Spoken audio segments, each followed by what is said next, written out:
All right, I What's think we're going live, on, right? guys? What's up, guys? Good to see you guys.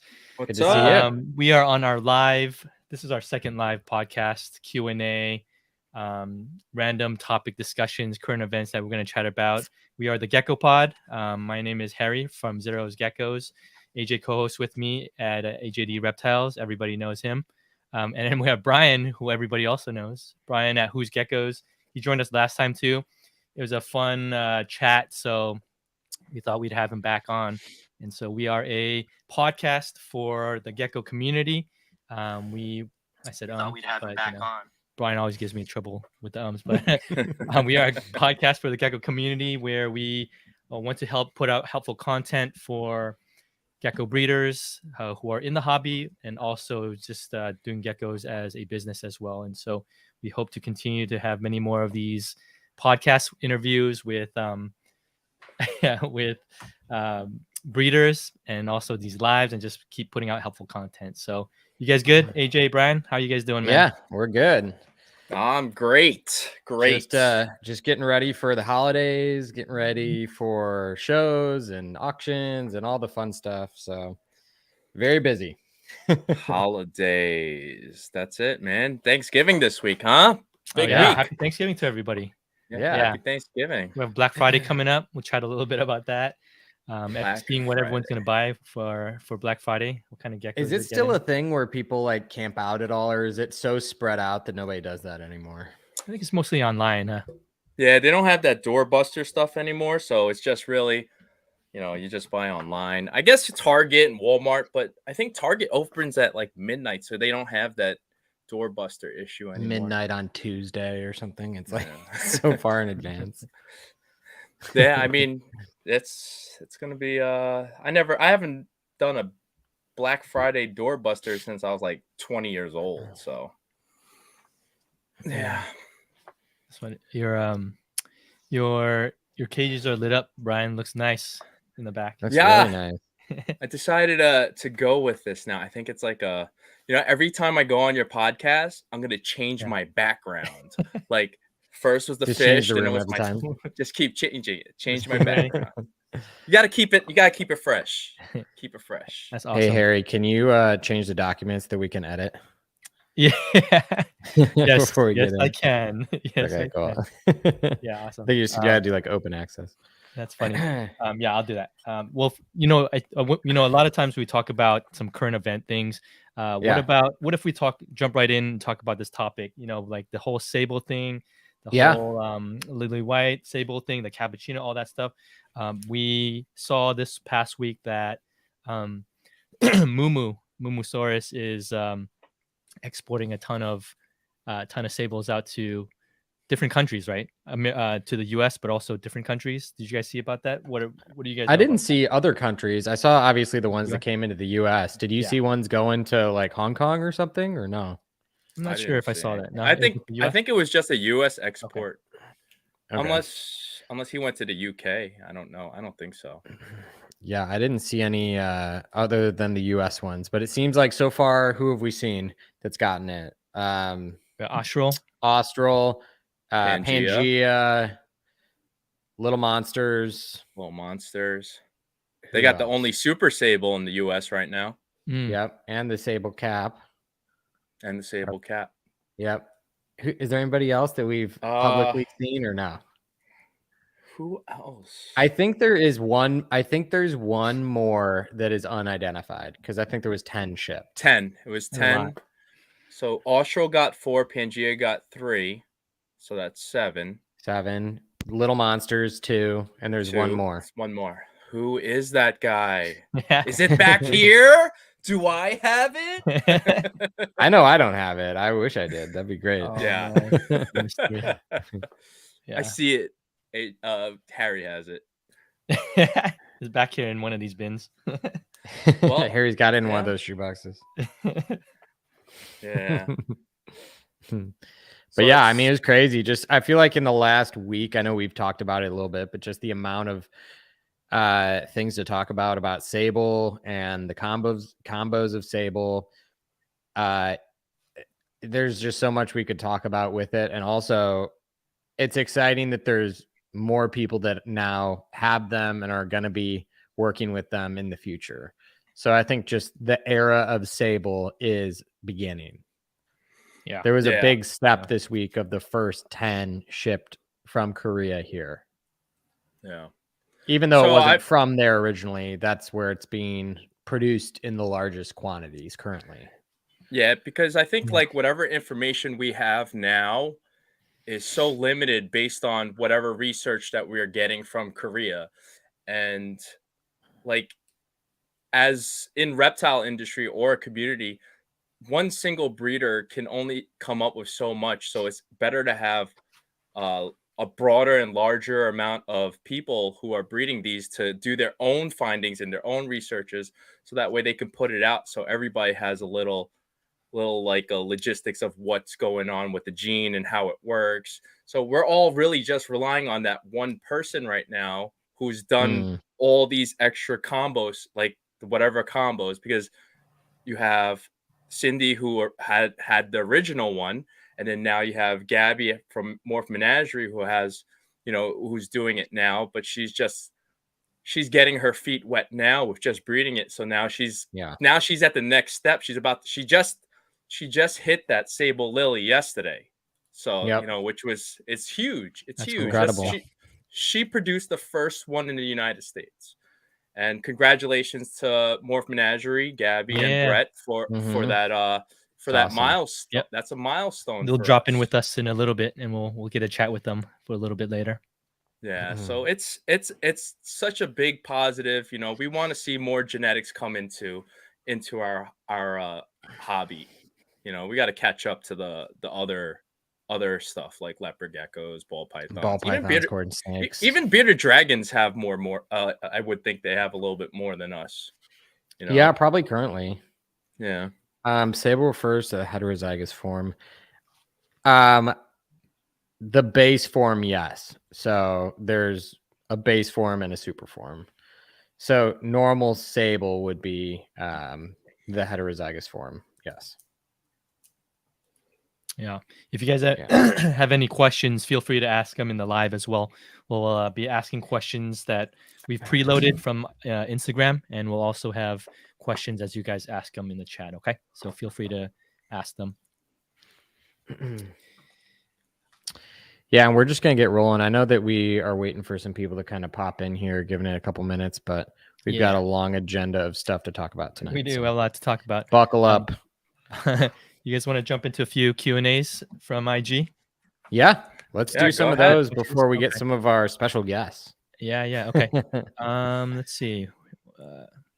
This one's a funny, kind of cool one. We kind of talked about this a little bit. Do you think you'll be a Cresty breeder in a decade? Will it still be as exciting? I remember Brian, we were chatting with Chad, Kaimana Geckos, and we're like, you guys better still be here in a few years. We're just wondering who's going to drop out, because we know people come and go, right, AJ? You've seen it plenty of times. Yeah, all my friends have left. No, I'm kidding. No one's left. It's just me. We're here. Yeah. Well, we're still here. You got new friends. Yeah, it's good. What do you guys think of this one? This one for you guys. Obviously, it sounds like you guys are pretty settled and you're in it for the long haul. But what are you guys' thoughts? I can just say for me, I plan to be in it for the long haul. Who knows, what my business will look like as far as how many animals I have, if I have more, if I have less. But I don't think there'll ever be a time I don't do this. Unless you win the lotto and move to Hawaii, right? If I win the lotto, I'm not doing it anymore. I'm moving to Hawaii. I'm gonna live on a fruit farm. that $2 billion lotto that we all missed. Yeah. It's from Cali, man. Are you secretly a billionaire, Harry? I think Harry hit it and you didn't tell us. I'm not sure I'd be talking with you guys here if I hit it. So he's playing it like, nah, I didn't hit it. All of a sudden, you're gonna see him buy every Sable in the United States and in all over the world. Like, hey, Harry, how come you got 42 Sables all of a sudden? I'm just gonna hide them all. Harry just import 100 Sables at once. What is he doing over there? He just bought all the Moo stock. And bought them out. Yeah. Okay. Steven's asking what a sable looks like. Maybe eventually we could pull one Yeah. up. Yeah. Give me a little bit of time. I'll pull up a sable. Yeah, Picture Steven, for we'll us. pull one up in a little Yeah, bit. we'll pull one up in a bit because we're going to be talking about sables a lot today, since we have a few guests that are going to pop in. So, this one's a good question here. When or how can you create your own line? When is it a line? When can you name your own things? I'll let Brian answer. I think after you have consistently produced multiple generations of a certain type of, I would say, a look, or like a genetic, like a look. I guess a look, because it could go anyway. It could be a line bred trait. You can make your own line. You can make any kind of trait your own line.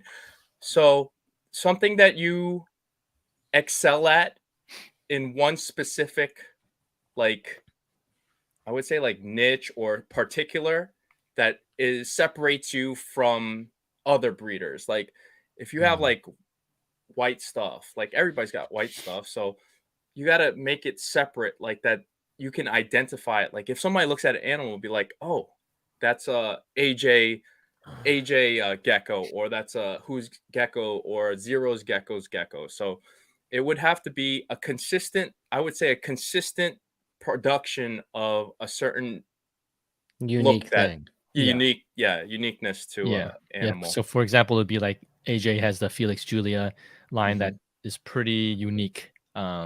And you'd be able to name something like that, right, AJ? You think? Yep. Yeah. Okay.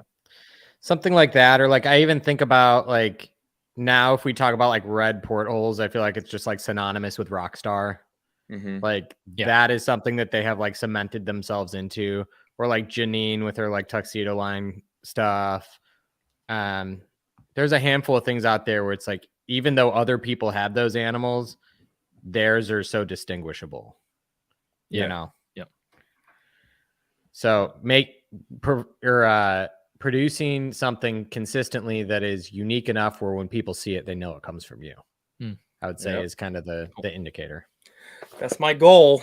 That's Kenny's what I wanna Dalles. do. That's another one. Kenny's Yep, Dalles. spatter line. That's actually you'll know right away. That's Kenny's. Yeah. It's very unique. Cool. Here's another one. Value of frog butts. Is losing their tail detrimental to their overall value? Not if it's a nice enough gecko. No. Maybe on like a sub $200 animal, it would matter. But once you get to an expensive animal, probably on like a pet animal, it probably means something more. To a breeder, it doesn't matter because it's gonna put out the same genetics, tail or no tail. So you're gonna get the same baby. So it doesn't matter on a breeder standpoint, but on a pet standpoint, it's kind of like it's whoever wants it. Like, does it really matter to you that the gecko has a tail or not? Yeah, it's a good point. Yeah, when I got my lily white from AJ, it's this nice red lily white, and not too long afterwards, my dog barked at it and it dropped its tail. And I was devastated. I was like, "No, it lost its tail." It still works. I still paired it with 3 females. It's working fine. In terms of value, I think it's just the look. A lot of it is just the aesthetic look of it, and it does look better with the tail for sure. But there are a lot of good breeders that don't have its tail, and it's just as valuable. So, yeah, I tell you, in the beginning, I used to get so upset when when they would drop their tail. I'm like, why? And then I'm like, now it's like, all right, you drop your tail. That sucks, but it is what it is. I don't cry over it anymore. I had like one of my nicest super dolls the other night just throw her tail for no reason. I wasn't even, I just like opened her bin to feed her and her tail it was just dropped in the bin. I actually could comment on that because she was in there alone too. No male, nothing. Super dolls, when the tail's all spotted up, makes a big difference. Yeah, I know. That's what I'm saying. It sucks. This tail is super spotty. Man, that hurts. That's true. Yeah, so maybe on the Dells, I don't know. Yeah, I don't know, man.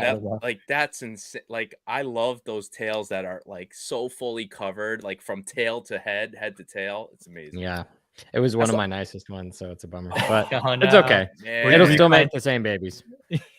Like you said, my heart hurts for you. Yeah. was right before I got a breeder pick of it too. Oh, shoot. It's like 40 grams. I'm like, oh, I'm just gonna wait till it hits like 45 and I'll take the photo. No, Oh No. man. That's sad. it's all right. All right. Here's your opinion on winter pairings and actual pairing process. So, what does that look like? Do you guys pair in the wintertime? We talked a little bit about this in some of the interviews or the breeding podcast we did. Something about pairing during what times? When do you cool it down? Things like that. What are your thoughts on this question? I think on winter pairings, you can pair them. I would just put them in a space that's heated up and in a space where you're controlling the light cycles a little bit. If you want to be sure that they're going to breed, I would just put them in a room where the lamp's on a timer 12 hours a day at least, and then get that room warm enough. You don't want to pair them up in a room that gets 8 hours a day of light and is 68 degrees. You might not have your best luck there. So just if you're going to do winter pairings, like on maybe a virgin pair that you don't want to wait until like February or March for, then you could just pair and heat the room up and have the light cycle long enough. Yeah. How about you, Brian? Do you breed during the winter time? So I was planning to do it this year, but I decided not to because I wanted to do something where I could like kind of breed all year round.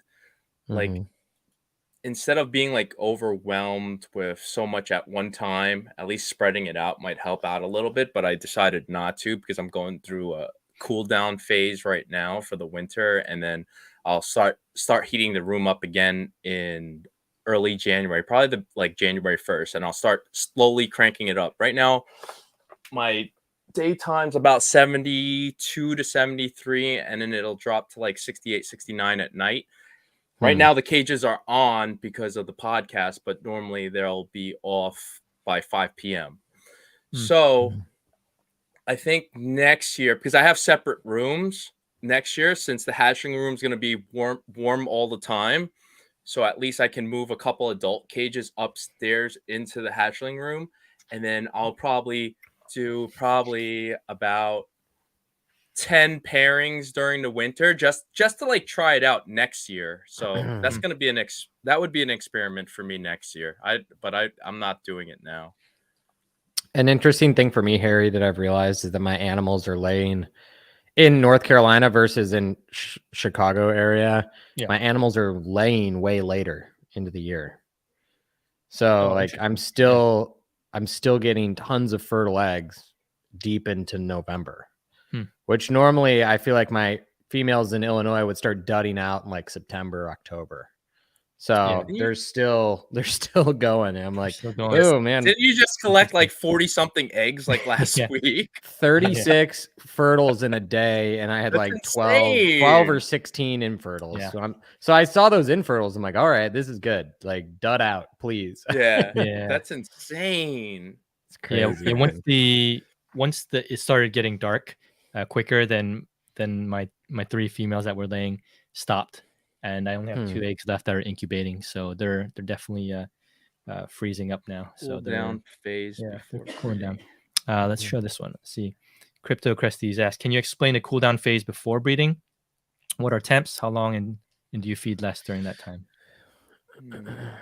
For me, I don't feed less, but my temps are dropped. I keep between 68, 69 at night, and then 72, 73 in the daytime. And I just drop my photo period to like 7 hours, 6, 7 hours instead of 10, 12 hours. Yeah, mine's the same. I don't really feed many bugs in the winter, unless it seems like they won't really eat. My adults won't really eat insects during the winter too heavy. So as soon as it starts to warm up, I'll start offering them insects and they'll start eating them more consistently. But same thing, like 12 o'clock, like 12 p.m., noon until maybe like 6 or 7 are when my lights are on, and then I kick off. They're on timers though. And then my daytime temps are like 72. Same thing, 72 to like 68. Daytime to nighttime. Cool. Thanks, guys. Given New Caledonia's climate, I bet cresties could survive outdoors in some of the European islands. Have these guys become invasive anywhere? Now, as far as I know, Not that I know. that would be crazy though. Yeah. Yeah. Yo, how many people are in this chat?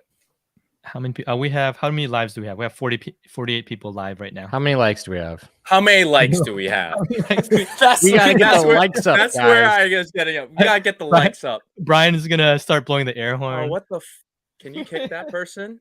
Can you kick that person? Kick. Yeah. Yeah, come on, guys. Let's get some likes in here.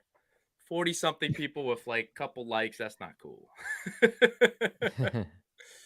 Let's see. Oh, here, this one. What have you noticed affects a male? What have you noticed affects a female's receptiveness? Size, temps. Do they get picky with males ever? I would say, man, it's just individual animal. I mean, they have to be. I feel like when animals get too big, they can get to be a bit of a bully on males. So if you have animals, you let your females get like 70 grams before you pair them up, they might be a little bit pissy with the males. So I would just breed them when they're, high 40s, low 50s. Yeah. Don't let them get too. So I have tried something this year, and I want to ask you, AJ, have you ever had a time where a female would, like, no matter how many times you try to repair the male with it, she wouldn't take that male? Yeah. So I had one female and one male that I wanted to pair this year, and they wouldn't pair no matter what. The female wouldn't be receptive to him, and I was like, you know what? Let me try the theory about the rainstorms and see if that gets like things going. So a big storm was coming, and my wife's like, "Oh, you should try to do the pair of the geckos," because I was telling her about like how fish do that, and I was like, you know what? Let me try it. The minute I put him in her cage, he did his thing. He started doing his chirp. She freaking laid there and just took it. I'm like, wow. So because you put him in her cage? I always do that. I never move the female from her cage. Always males go into their cage. Yeah. But it was the storm that was coming in that it worked, and then I got fertile eggs out of that. I must have repaired like 5 times prior to this. I think that it is beneficial. You do have to spray them before you pair them. I think that getting almost kind of like rain chambering them a little bit, it does help with ones that are maybe a little bit more temperamental. Yeah. And don't pair them up like in the middle of the day in a dry cage in the middle of, super bright light. They're going to be like, what are we doing here? Yeah. Ideal temperature to heat up for the first time breeding female. Do you try to keep that temperature all day long, or go a couple of degrees cooler at night? I would say like 75, 76, and then maybe drop to like 71, 72 at night. I would say whatever your house will naturally drop a few degrees at night typically is sufficient. No. But mid 70s during the day. EW asks, how many females do you pair to one male? I feel like less females to a male are better to offer more variety of babies. I guess if you have the stock to do that, right? So yeah, I mean, it all depends on what you're doing. I mean, some females or some males only get one female at my house, and then others get 5. So it all depends on kind of what you're trying to accomplish with the project. But I do agree, EW, with if you pair too many animals to one male, you can kind of mess with your own sales abilities, because people are like, I don't want any more geckos from this male. I already have 5 of them. Yeah, exactly. Even like year over year, it's good to like do different pairings, or maybe move that male along and replace him with a even like an offspring that's grown up. That's good too, because people eventually associate that name with too many animals that are out there in the world, and they don't want they don't want any more emerald, or they don't want any more bloodbath from me or whatever. Yeah. So eventually you have to kind of diversify. Yeah. Scott says a lot of. You know what lot it of, is? It's the change in fire air breathing. pressure. That's what it is, really. The Yeah. change in air pressure, what's like gets animals going. Well, it's like when they hatch too. If I ever get a rainstorm, I hatch gonna so get- many geckos that night. Yep. If I get like Air a thunderstorm, the eggs are popping. pressure. Even if they're like a week early, they'll all just start. Yeah. going. It's crazy. Yeah. For you guys, what is everybody's most anticipated projects for 2023 season? You guys Are we have a asking lot the of stuff lined chat? up. Let's ask the chat. You want to ask the chat? Yeah. Yeah. You guys comment. Feel free to comment. Everybody put in the chat. What's your most anticipated project gecko pairs for 2023? Yeah, I want to know. Yeah, we'll see what Tell they us. say. What would you say, Brian? Darks? Darks, 100%. Dark Phantoms is my thing, man. I want everything darks. I love darks. That's my most anticipated. And yellows. Actually, I brought Darks and yellows. this is one of the yeah. female. Oh, she's This is pretty. that's a Pangea one that I picked up at Flora Fauna. Oh yeah, she's Oh, pretty. is that the one on your Instagram, right? No, that's the female with The female. Got it. and Okay. I'll show you since Yeah. I decided to Brett, decided to bring Sable, them in. Of course. Yeah, Sable. Brett is just trolling us at this point. Brett. And then this Nice, guy. man. I can't. Oh, Yeah, it's yeah, dark. he's Bro. killer, man. Yeah. Who's that one from? Is that the Kyle one? That's the Kyle one. That thing's so Wow. sweet. And he's not even like I always say this, like you know how we all say He's not even fired up. He's not even fired up. And he's just not fully fired. But he's still dark. I mean, Fired. but this guy, Yeah. this Yeah, is he's what I so like. cool, man. Yeah, Casey. That's what I'm all about. And I Casey's want, gonna you get know, like I tangerine. said, I want to do the porthole darks too. I have a separate project for that. Yeah. Tangerine Sweet. Lily. I'm seeing a bunch of tangerine in the A chat. lot of good tangerines, yeah. People Scott like with that, the yellow that phantom. orange Ooh, hue, that's- huh? This one is AJ's yellow, Yellow phantoms. phantoms. Yes, Scott. Got many. Scott is the man. Hit up AJ, Scott. He got you. Hit up me. I've got an army of them. He's just about to throw them all out. He has so many. I just have them Phantom living behind my charcoal house. confetti spots. So let me ask you. So what A1 Yeah. Genetics says. Yep. You wouldn't be able to see the red spotting on a dark animal, would you? Probably not super well. I wonder if like Andrew like Gilpin's a- here. a black Yep, and red man. The Gilp LAC herps. Nice. represent. Yeah. High expression lilies, maybe sables. Oh, Brandon, if you could get your hand on one, let us know where to get them from Gabby. Yeah. If you got a connection, Brandon. Yeah. You got a Hook back it up. alley sable connection. Tell Gecko us. nerd, maybe some EBs. You guys are into EBs. AJ yeah. more so. Not me. Empty bags, You- none for. I none think for Brian. Harry's into him a little bit. Harry's I'm into Chad's trying into to 'em. collect a little bit. Slowly collect. Yeah. Chad is very into it. Yeah, Chad's trying to shop for some Kaimana. Bright yellow male to cold fusion female. Hmm. Yeah, a lot of good stuff. Here's Andrew. LAC Herp. Yeah, Andrew. What's up, Andrew? Good to have you on here, man. Yeah. How about you, AJ? When are you gonna get him on the Gecko Pod? Oh, he's coming. Soon, Andrew, you're coming coming. on end of January or something like that. I think Andrew. He can't reply back, but or talk back, but yeah, I think that's sometime in January he'll be on. Oh, that's Yeah, a good Andrew one. and Sarah. Man, I don't know about my project. You have a ton, right? I don't know. I would say either empty back combos or Lavender and maybe the phantom red lily whites. Phantom red lily whites. Either that or super dolls. I don't know. That's kind of like Yeah. the tie for me. Nice. I like the Phantom Lily Michael. Whites. No, that's Megan. Megan. Yeah, that's right. You So guys have close names. It's MP is Megan. Michael Browning. MPB is MP Mike. is Megan. Yeah, what's Michael, up, Megan? Good yeah. to have you on. And here. you MP. can see she said red spots. I Mm. won't show on dark base. Yeah. Got it. Yeah. Oh, Sarah's on here too. What's up, Sarah? We'll chat with you Oh wow. in a month and a half's time. It'll be good to have you on here. Yeah. Oh, Richard here's says chat. EBs all tricolor day. projects next season. Season Nice. Mule Kick. Oh, who's Mule Kick? Cool. It must be one of their animals. Could be. Scott's Yeah. got some phantom red lilies. I'll trade you some yellow non-lily phantoms for it. Great deal.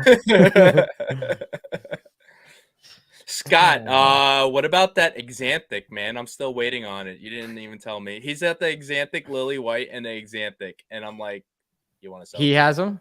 Yeah, he got it. Sweet. He hit him and Darren from Firehouse Geckos. They hit incredible odds on their heads. Like, Wow. That's like, amazing. Abnormal. Like, if you were to pair a visual to a regular head, they beat that odd.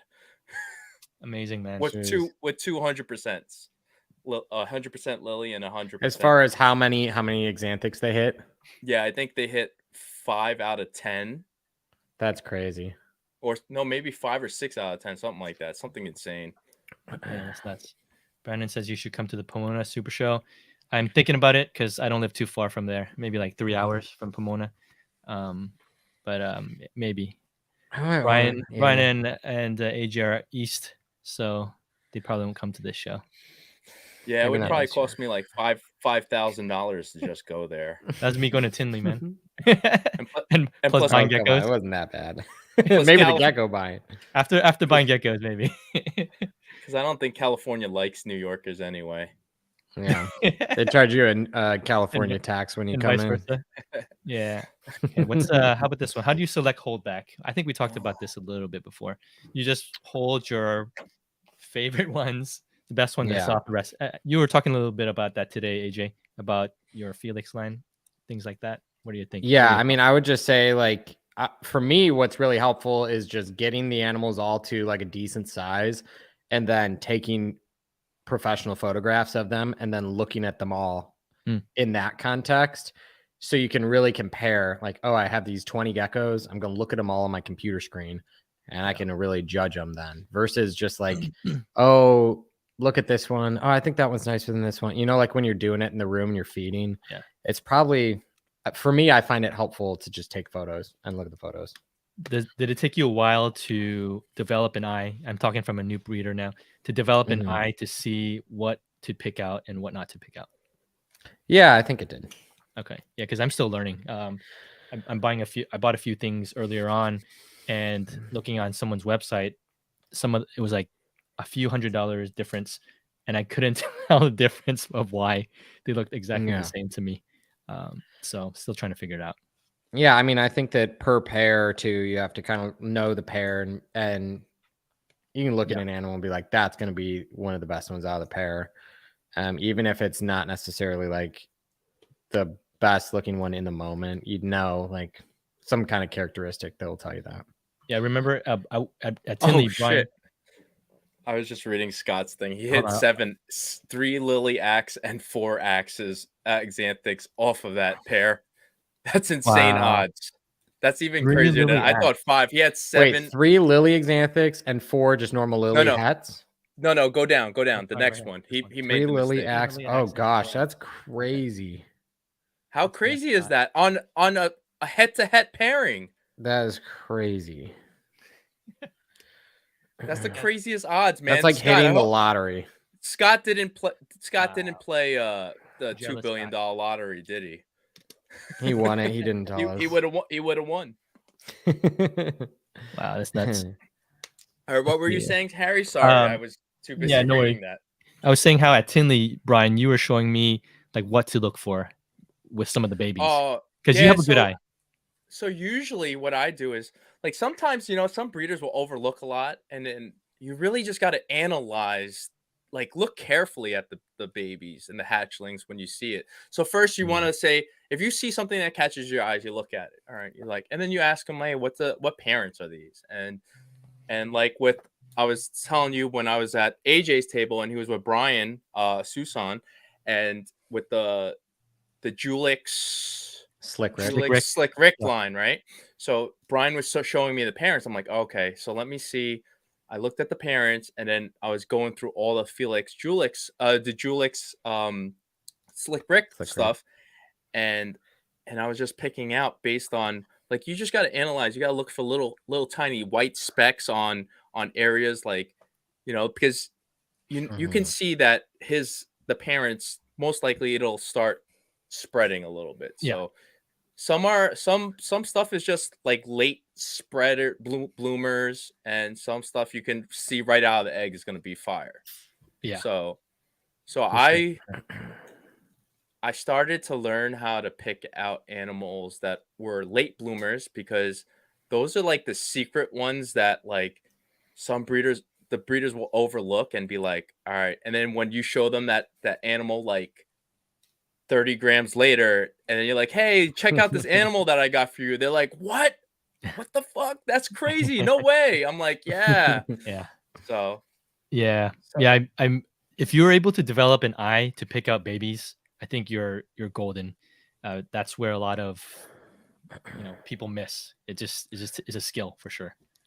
it's more like I think it's more like repetitiveness and time. The more you collect, that's why I say, like, tell people, like, buy young, so that way if you buy it young, at least you can see the progression of multiple animals growing, and then you'll start to learn. Or even when you're breeding your own animals, you'll start to learn, like, which ones, like, write it out, like, all right, this one probably is going to look nice later. So that's as you go on breeding more and more. Like, AJ's been doing this for over 20 years, so he can grasp easily. He'll look at it right out of the egg. All right, this one's going to be a holdback. That's going to be a holdback. So as you from get pairs, I know. Yeah. Pairs, Oh yeah, exactly. Yeah, From but if pairs, I have a brand new pair, I'm kind of like, I need to grow these things out to 5 grams or whatever to kind of get an idea of what they're doing. And yeah. So pretty much as you go on, I started learning, actually, even without pairs. I know, like, I can figure out the babies early if I figure they're gonna be nice or not. Yeah, we gotta learn. It's just like, you know what you do? Just go on Morph Market and just start zooming in as close on the nice pictures and the nicer animals, and just zoom in as far as you can zoom. Yeah. Look into every detail. Every detail is most important now. Yeah, thanks, Brian. Will this be posted after the live? Then it just saves, so you'll be able to watch this again later. So if you need to go to bed, put the kids to bed, feel free to jump off, and you can rewatch it for sure.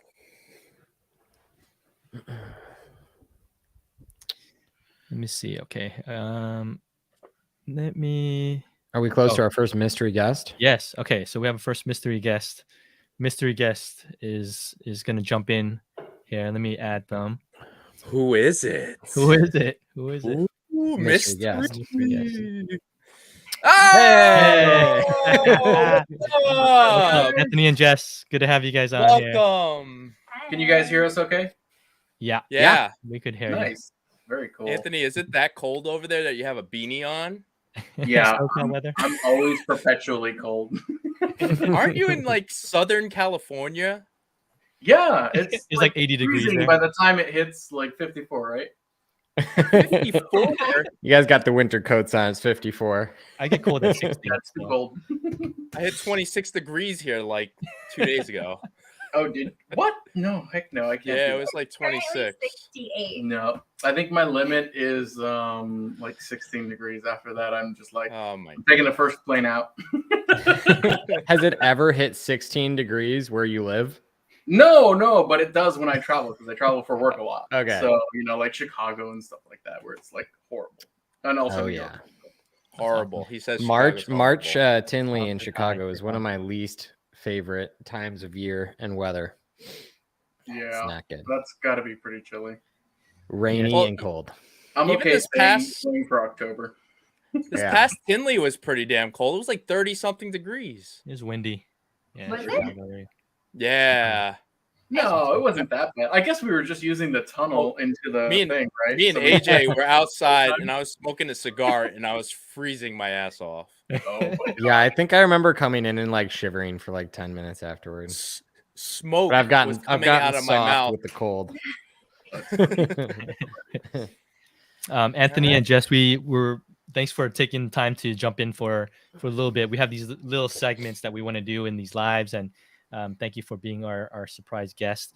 We saw that you guys have a sable cap from Korea Aloha. So can you guys tell us a little bit about that? Just tell us about what that looks like. What did you guys find? Yeah, they're pretty interesting. So I'm gonna try to pull up a picture while you chat, okay?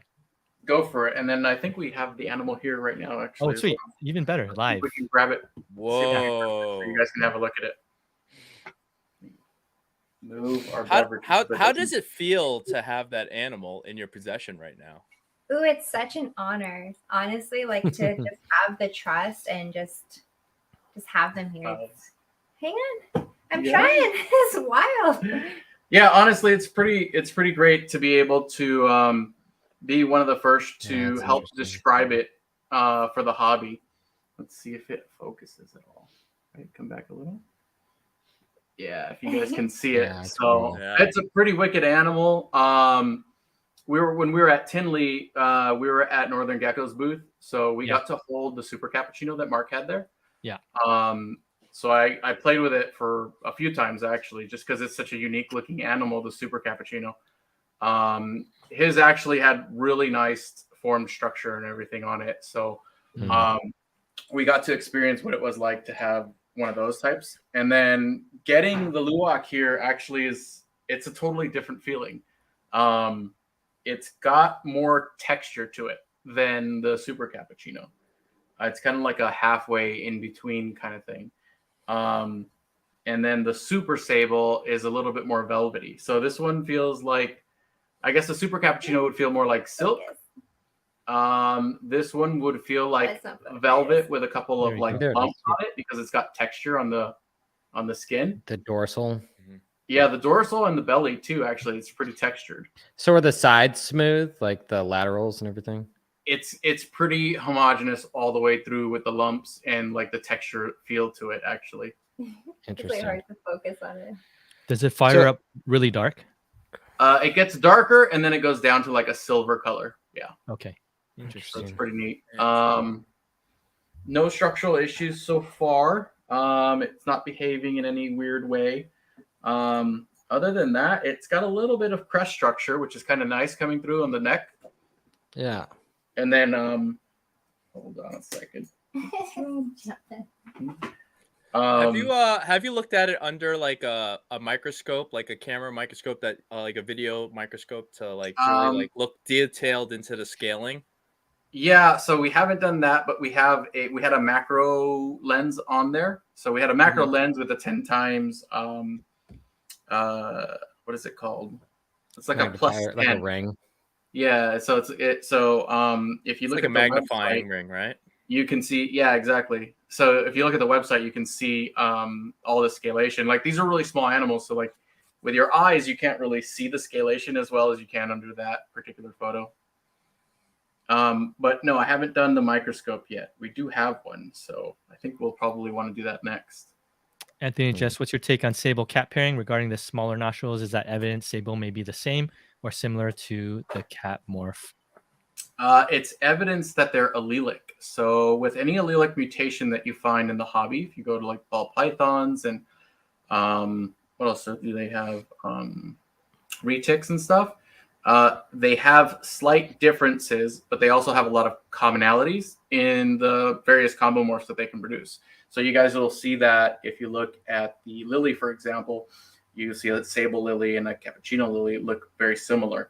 There are slight differences. Some that I don't even notice myself sometimes, and I'm just like, it's going to be very difficult to tell in the hobby.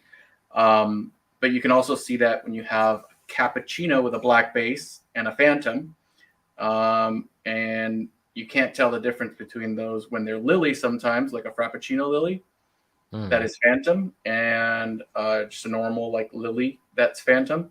They're going to be a little bit more difficult to tell as you keep stacking those combo morphs.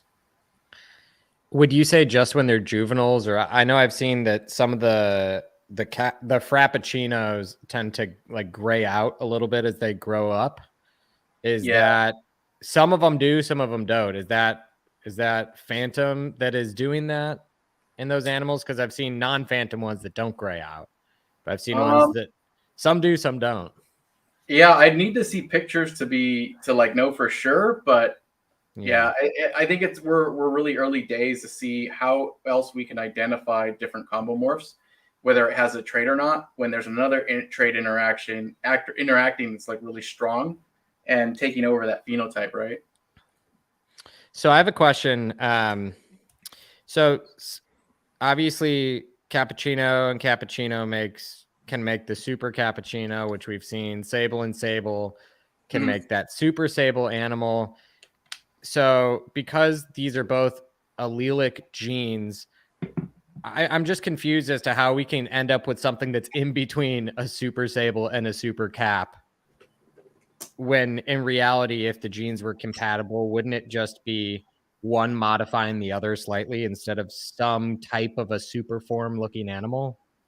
So if they were non-allelic, then I would say, yeah, they would be modifying each other, right? Does that make sense? So what other traits would you say are allelic? Would you say? I don't have any other ones. There is one that I'm working on that I'm calling Codehead like Blackhead for now. And when I have that phenotype in my collection and I breed it to phantoms, I don't produce any phantoms. So whether or not it's a wild type gene, which basically contributes no information to the phenotype, or whether or not it creates a phenotype, that I'm not 100% sure. But I do know that since phantom behaves recessively, you can produce a awesome. a phenotype that doesn't have it. So we know that there are genes that can occupy both slots of alleles, because there's two, one contributed from the male, one from the female. Yep. And so we know that happens because you can produce no phantom, right? But whether or not it contributes to the phenotype, we're not 100% sure. Okay. So in theory, when you breed back the luwak to something else, will you be able to make both of those things independently? Yeah, so that's the concept of the combo morph, right? That's something that still needs to happen. Carrying both. We still have a lot of work to do with that in order to really fully identify it and suss everything out. Anthony, just how long do you have the gecko on loan for? I have no idea. No idea. Next week. Forever. It's yours. Just tell them you lost it, you know. Yeah, I don't know where it went. Forever. It flew away. It grew wings. We will have it at the January Reptile Super Show. Yeah. So at least people can come, hang out, have a look. Hugo will be there from Mumusaurus, so you can come check him out there to ask him questions, ask us questions. Tom, I believe, will probably be coming. So are you guys coming? I might be there since I live close by, not too far from you guys. Well, you have to be there. I'm a maybe. I don't know yet. Undecided. Undecided. I can't stay on a plane more than 4 hours, so I'm out. You know what? They have these things where you can just stop. It's called a layover. You sit there, recharge for an hour, and then just take another 4-hour flight, and you're good to Get back on. Yeah, that's awesome. So let me add on our other guest here, and we can chat a little bit if that's all right. Oh yeah, heck yeah. Okay. Oh, is this going to be like a 6-way? Oh my God, what's going on? Hi, don't act so surprised, please. We've been advertising it all day. Yeah. Surprise ruined. I didn't know. Our surprise was Anthony and Jess. Your first sable lily produced in the United States. Congratulations. Congratulations. Yeah, absolutely. That was awesome. I think Candace has made some. I don't know. Well, she hasn't posted any of them. She never announced it, so you claimed the. You have it's not public right now. You have the throne right now. So we actually. Hi, Anthony. Hi, Jess. I want to say hi first. Nope. Brian, you guys, Harry, AJ, hi. What's up? Good to see you all. We actually, I know it sounds crazy. We actually think both of them are sable lily. Have you guys been seeing some of those weird lilies that are just like crazy high white popping up that are like super strange? and Like the one at Zengax and Yeah. the one you made. yeah, and- I actually have Brett going downstairs right now. He's kind to go fetch our lily white that is not sable, that looks like that. And I'm gonna pull out the other two babies and I'll bring them to the camera and show you guys. Oh, But I very cool. kind of think one of those is that, and the other one is actually also sable lily, because the other sable lilies we've seen, none of them look like that. So, Mhm. but you can just like the iPhone camera that I took that with, like it's just got so much more like orangey reds to it. It's really cool. So I'll pull that out and show you guys here in just a second. Yeah. But yeah, That's so we're crazy. like super That's excited. nuts. Yeah, it's so It's fun. cool. I love how the white just leaks over onto the Yeah. laterals from the Yeah. dorsal. Yeah, Yeah, and these like weird patterns like in the dorsal that like have, I don't know, this like weird blocking and stuff. It's really cool. Actually, I'll go grab it real quick. It's right here. I really look under the tail. You see the darkening of it as well. Yeah. Yeah. And usually with the lily tails, they're most of the time the tail's mostly solid white. Okay, Yeah, so exactly. It could be a good indicator. this Yeah. one, I don't think it's shed yet. So this is the first one that hatched, and I was like, oh my god, we hit sable lily right off the bat, because like you see the like see. breaks in the dorsal. It just like Yes. feels very similar to like what our sable looks like. A lot of the sables have that broken pinning, at least the ones you produce currently. Mhm. And so it also, I don't know, maybe I don't want to like stress it out, but under the tail, it's got some like interesting Oh, spots yeah. and stuff. So anyway, so this is like this one, and I'm just like, I feel like it just feels like it to me. I know it sounds That's a weird. clutch mate. This is the clutch mate. This is the first one that hatched. And I was like, oh my God, we hit sable lily. This is so cool. It's so exciting. Like it doesn't feel like Imagine normal double lily. sable lily on one clutch is insane. The odds are insane. Yeah, seriously. The But, first like- clutch from that male. It's nuts. It's typical of Gabby though. I mean, come on. Yeah, I good mean- luck, Gabby. So lucky. Between lucky. Scott hitting his odds and Gabby hitting her odds, I I mean, you know, guys but like, just look at come that on. though. Do you see how it feels a Yeah. little different? I don't know. Yeah. It feels That's cool. it feels frappish, and It feels a that's little- what yeah. it's. Yeah. That seems to be what the sable lilies look like out of the egg too. But this thing is just, it's nasty. Wait till it's just unbelievably crazy and so feisty. Come here. Oops, sorry. Okay. Let me pull you Wow. up here. There you go. Make it bigger. Oh, And it's done. All gone. it's gone. Ooh, and now it's biting me. Thank you. Okay. I know. Hold on one sec, guys. Spicy. It's so spicy. Oh, It's just like, hold on, let me yell at you. Oh my The, goodness. the hard part is the color, but there's like this warmth to it that's just so cool. Yeah. Let me That's see if I so can cool. get it back on the paper towel, because I feel like that gives me a better background for you guys. Anthony and Jess, what do you think of the first one? It's This one, right? promising. I would hold it back, obviously. Wow, look at that thing. Yeah. Look, and different. Because we just That one had looks really good. yesterday. Yeah. Like, in comparison. It's like I completely. Yeah. love that. Yeah. Oh yeah, we did We this have after a, Lily like, yesterday. straight up hatchling. It looks so good, Gabby. It's amazing. I can't wait. AJ's coming over So tomorrow. crazy. So Yeah. I can't wait to see it. you'll get to see it in person and just like gonna- marvel in its perfection. Oh, it's He's a gonna Oh, put it in his pocket. Perfection. in its perfection. We need to like photograph it in a like actual like light box, but I just want to just show you guys Yeah, the put that light up for the auction. That's super Yeah. cool. going on auction. Yeah, right. College budget. I know last night I went live Maybe, and people maybe a were like, private auction. $10. $50,000, Yeah, I'm like, $100,000. Here. So, so mad. do we have a name yet? So we were talking about that today. I actually messaged how do you say his name, Anthony? I say Hanmu in my head, but maybe I'm wrong. Hyunmoo. Like, Jessica should know how to say it. Just the screen. Go ahead. Hyunwoo. Hyunmu. So Hyunmu. I messaged him today. And one of the ones that we were talking about was Opal, just because it's kind of cool. And Emily chimed in with some. Let me see what she said, because I feel like the way she said it, Emily Burke, was just quite like. She's very eloquent with her. She is, and everything is like thoughtful and mindful. And she wrote, the way Opal behaves, how it flows through a matrix, looks similar to how white moves through these geckos. Plus, Opal sounds similar to Sable, so hopefully it'll be easy to remember for people. But I don't Like- think you can see that. Oh, he's gone. That was the image of Opal that she sent. So I thought it was pretty cool, you know? I could rock with that. Yeah. So waiting to hear from our Nice. Korean friends and see if they like it. Yeah. So we're just kind of talking about it because I think it needs a name. And I feel like something short and sweet.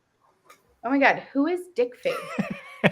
Wait, what? We got the trolls. We've had lots of We had a trolls couple this trolls, round. Oh yeah. my God. Can somebody please delete him? Oh Yeah. gosh, it's been Right. bad. You got it. So gross. You guys seen this? You know? You got It's it. one Aaron, of you the gotta- you gotta photos catch by these itself, guys. like on Can you the keep up? right of the like 4 in a row. So we tried to show you the lily, but it took off. So. Can you have a sable lily? It No, bounced. No, we no. have a straight lily, like maybe soft scale. Oh, Some- okay. Maybe. Yeah. Sausage Just and for you, gravy. Just for comparison, we wanted to show you, but I love he's it. not having it. You guys, we can pull out Cuckoo or Skinwalker if anybody wants to too. So Just They're do awesome. it. Yeah, let's see it. Just do it. Pull them out. grab her. Yeah. Pair them up live stream. Oh my God.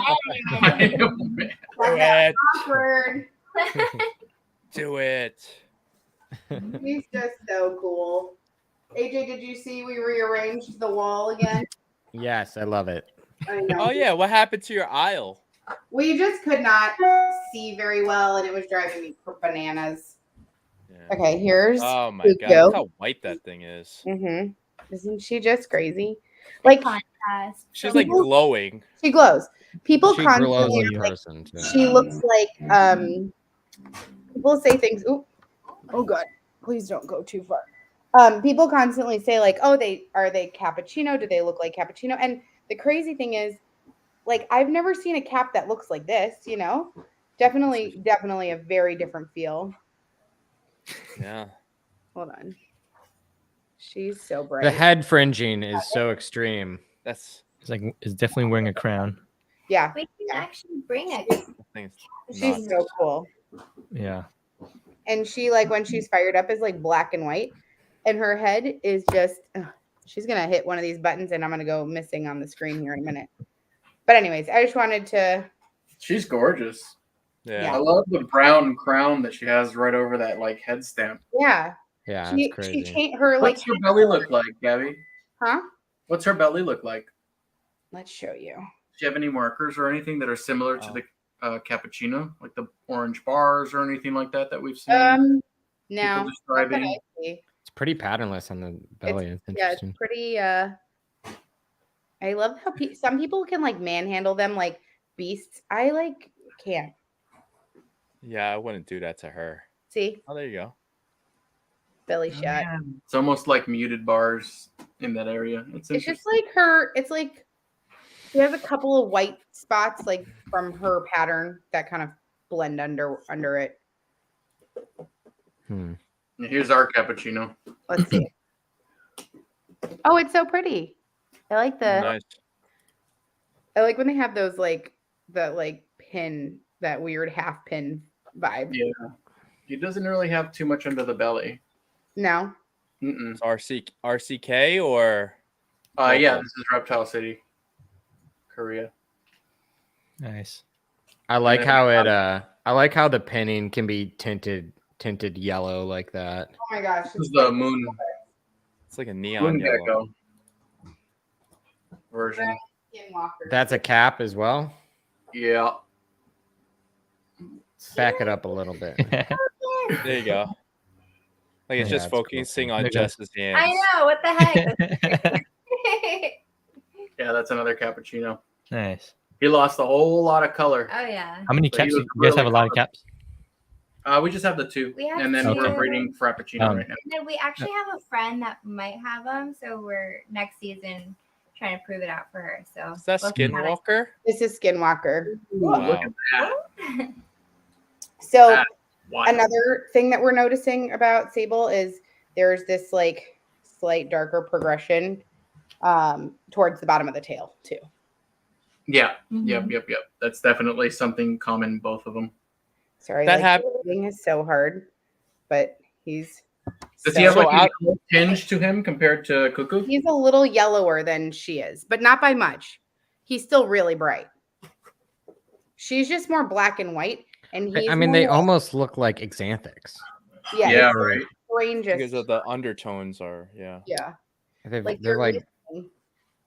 yeah, they just like lack all warm Yeah, color in them.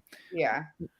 One of the reports, Anthony, was that the sable and the cappuccinos are different genes. One of the questions is from a user was this: do you have any more insight into, because it looks so similar, right? At some points, they look pretty yeah. similar.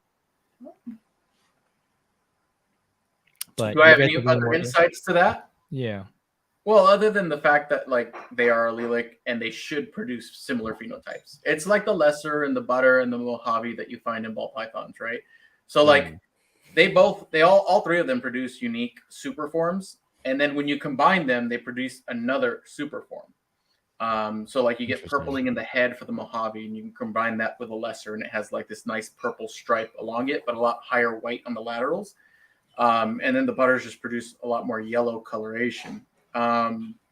So, you know, things like that is what we should expect to see for an allelic mutation. So very similar, overlapping phenotypes and producing slightly unique superform variants. So we really need to hit like a super cap, super sable in one to see a difference. You said that can't produce a super of each. You can only produce a het, sable, het, cap, which is the luwak, because only one gene can So be that's- carried at a time. got it.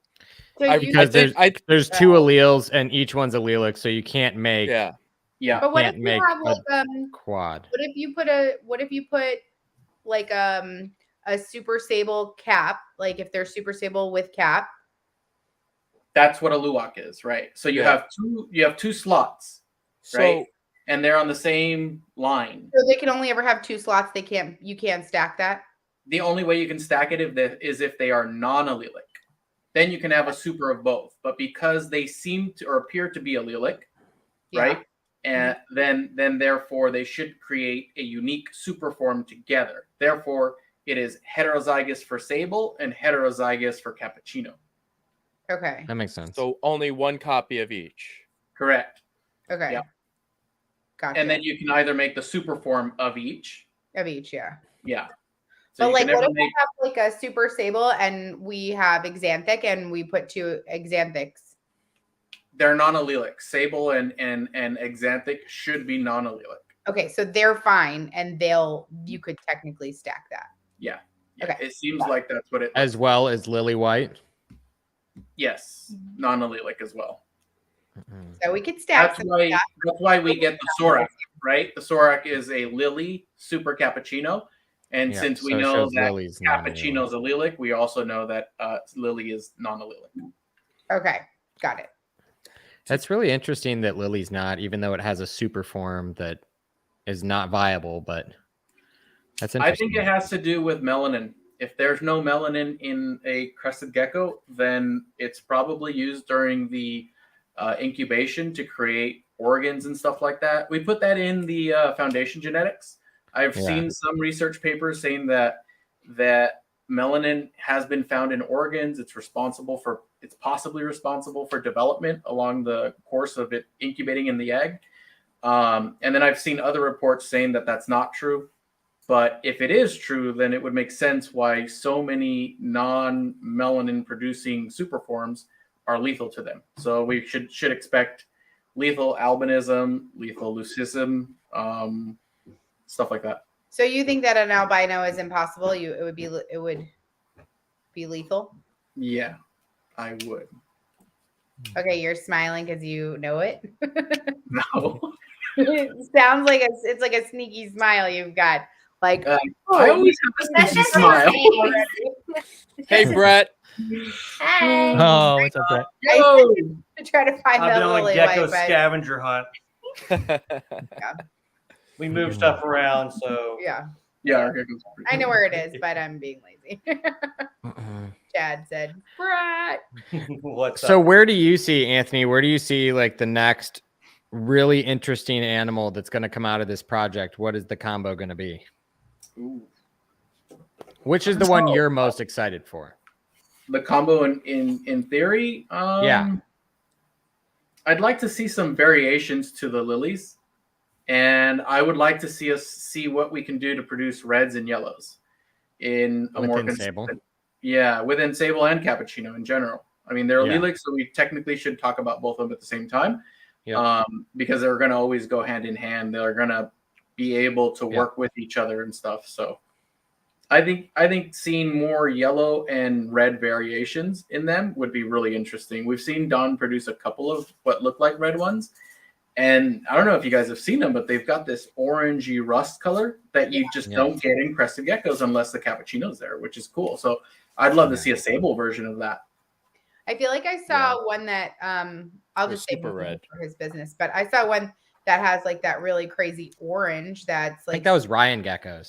No, there's one on his page too.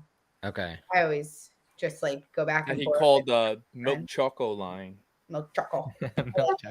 Well, doesn't he claim that's different? I don't Oh, think Choco, I think I heard is different. Oh, yeah. different? I That's thought Choco was like one of his baby versions grown up. he claims it's a separate trait. That's a separate trait. I don't think so though. The one that I'm thinking of is Sable. I thought he said it was Sable. I'm just talking about the one that he said is like Chocho or whatever he claims. Oh no, Chocho is different. Yeah. There's a lot of similarities. I So don't there's even Milk know. Choco, and Milk Choco is a Sable. Milk choco is a Sable. Yeah, that that's is what I'm just saying. the name of the gecko. Which I That's think that big Sanha, it's either Sanha or Sunju. I can't remember. Sanha, I think it's Sanha, right, baby? Is it Sanha? Somebody just posted another gecko that is called Chocho. Sounds like something cereal. different. It sounds like somebody sounds to like get cereal. waxed. I think Milk Choco was the original Sable that Moo had. Yeah, no, Milk Choco is the second generation, I believe. Oh, okay. This is getting so It's just crazy. It's too hard to keep track of gecko names, guys. Let's just think So hard. just give Yeah, them just yeah. I mean, Sable 1, Sable 2. We'll Or just do give that. them We'll do all that. like a Wait. number ID so we Yeah. can be like, oh, you remember no. 2487? Oh yeah. Okay, Anthony, I got a question. let's add lychees back into this and start doing some tags that are under. Oh my god. Oh yeah. Anthony, Tag them. Yeah. did Moo tell you what was like? How did he come up with luwak? Like, is it just? Is there a meaning to it? Yeah, there is. You know what Luwak coffee is, right? Yeah. Okay, it's What? coffee that's eaten by a civet. What are you handing me? Oh, you tell us tiny tail. A luwak is a what? So there's an animal that's a civet, Civet. and it looks similar to a sable, and it eats coffee. And there are people in the world who get those coffee beans that once they're excreted out and make coffee out of it, and it's like the most expensive coffee in the world. Yes. Oh. Yeah, And they it's really are. because I know the what you're luwak talking about. Yeah. looks similar to Oh, that thing is the ugly. sable cat. Oh, it's cute. Kind of You cute. looking it up, Brian? Oh, it's cute. Oh, Should pull it yeah. up. Our little Utila spiny tail that Jessica's playing with. Aw, Wait a minute. That looks like a rat. whatever that looks like a snail. I can't see on Yeah. here. Yeah. Is that a cat? What is that? Picture of a luwak. Somebody share a picture of a luwak. Yeah, Yeah, I don't know how to do I it. should pull it up. Let me try to pull it up. It's Hold just on. my phone. Sorry, doesn't- the civet. I think it's called civet. Civet? Something like Civet. that. I don't know. CIVET? I should know. So basically, you eat the poop of this animal for the Yeah. It's like the pooped out Right, bean. but you drink it. Yeah. You drink You're picking out beans from the poop and then drinking Yeah, it's that. the It beans. looks like a bear. What is that? Yeah. Yeah. There you go. You got a Okay. better picture of its tail? You'll see it actually looks really similar to the luwak, the Sable. cap sable. No, I don't. Oh, look at. There I you just go, see all that the. one. I see a lot of poop. It's just pictures of poop. It really is. This If is you my Google poo-poo saver. luwak, it's just poop. My poo poo gecko. That's cool. Oh, poo. So nice. So the combos we're gonna see. Gabby, are you gonna try to make? Oh, there you go. Oh, that's That's cool. So cute.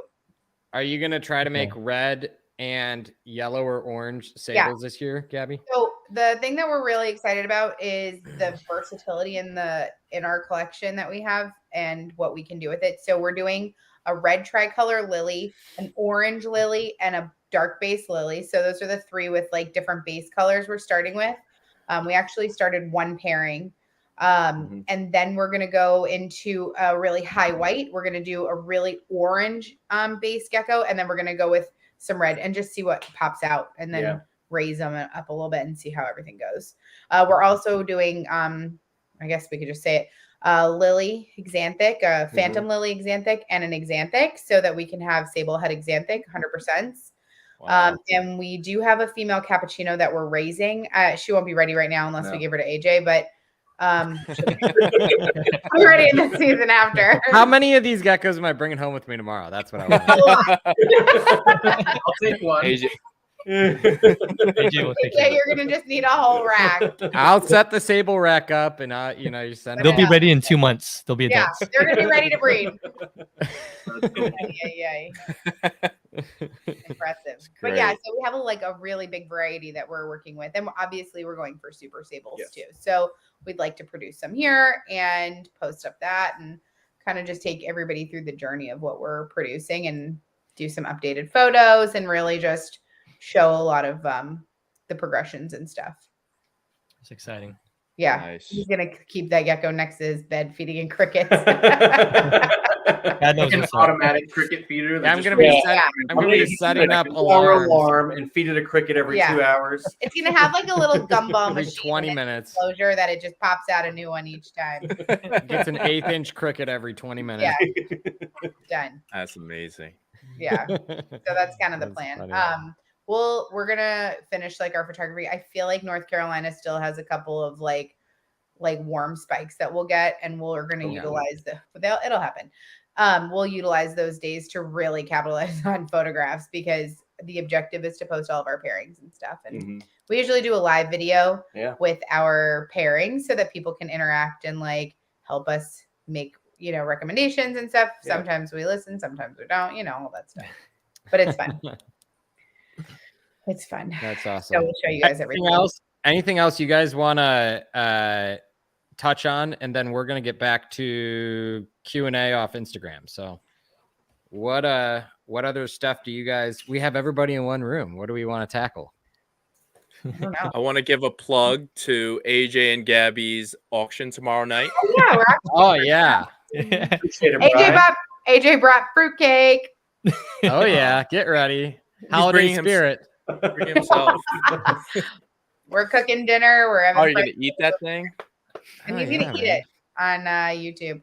Oh, we're gonna do we are gonna put up some really nice stuff, some adult females, Yes. and I know AJ's got some really nice stuff, and probably some of the Donna geckos that we have. Oh, that's what I was gonna ask. When are you gonna list those? Yeah, they're gonna go up here soon. They're gonna be a part of your collection forever. They honestly are. We are overflowing with We're geckos overflowing. right now. We've got you.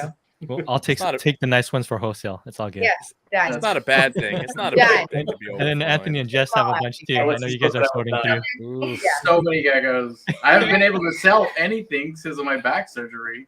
Oh Oh, my We God. canceled yeah. all our We'll take 'em. shows and everything. Yeah, it's hard. I know you guys were talking about the show out in California. Is that the one that you and AJ or Brian or Brett, AJ, and Kevin went to? I think that was Anaheim. We went to Anaheim and then we went to Vegas. January. Pomona. Yeah, we got Pomona coming up, which is just as big as Anaheim, basically. I think it's only a little smaller. I think it's big in variety. Like there's Yeah. huge variety. Yeah. Nice. The thing that's hard, Anthony, we gotta talk to the Super Show runners. It's so hard because none of the shows are in months where we can really ship out and vend it. Yeah. It's either too hot or too cold. Yeah. Like July, Anaheim. It's like put one Super in hot. September or March or something. When we build a facility, you guys can send us animals early on and But then the just come and months- vend. The months have been different too. We're going to be building out a pretty big facility. So it's just going to be a dedicated, basically a house almost for all the animals. Nice. Nice. Yeah, because we do a lot of other species. We do, we do a bunch of tegu. I think we have like what, Oh, that's 12 so now? 13. 13 tegu. That's a We lot. have 20 something spiny tail pectinatas and bananas, Boa constrictors. rotans. We have boa constrictors, ball pythons. So we breed a lot of stuff. That's That's so fun. awesome. We just got into carpet pythons. We have like gamma, projects with them, and we spent a small fortune on beautiful snakes that will grow out. So we're excited. We'll eventually do that. And then hognose, like I'm obsessed with hognose.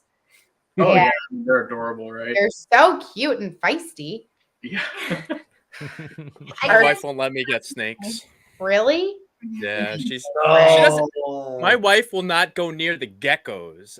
Forget about a snake. So she's Get her never down in here on the basement. live stream. The snakes just get put her out a on. hell of a lot less than the geckos do. Just That's what I'm it's getting saying, in the like- house, and then it's downhill from there. Like once it's in the house, like you kind of have to deal with it. Yeah. No, like we legit got into a real fight where we didn't talk for like a week because of the snake talk. Okay, don't do that then. So it's not like, hey, I'm gonna bring a snake in and just like, all right, yeah, TRR, too bad. No, that's not gonna happen. Like I appreciate my wife that I have what I have now. So like, Nice. there's a point where when you're married, you know what? My wife is Landshark 624. Actually, that's Oh common. no.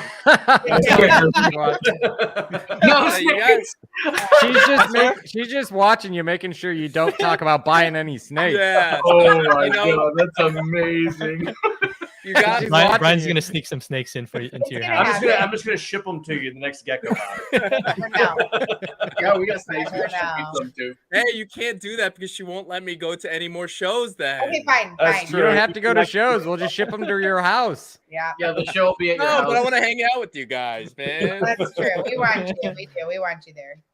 She says you and the snake will be sleeping in the car. Oh, let me tell you.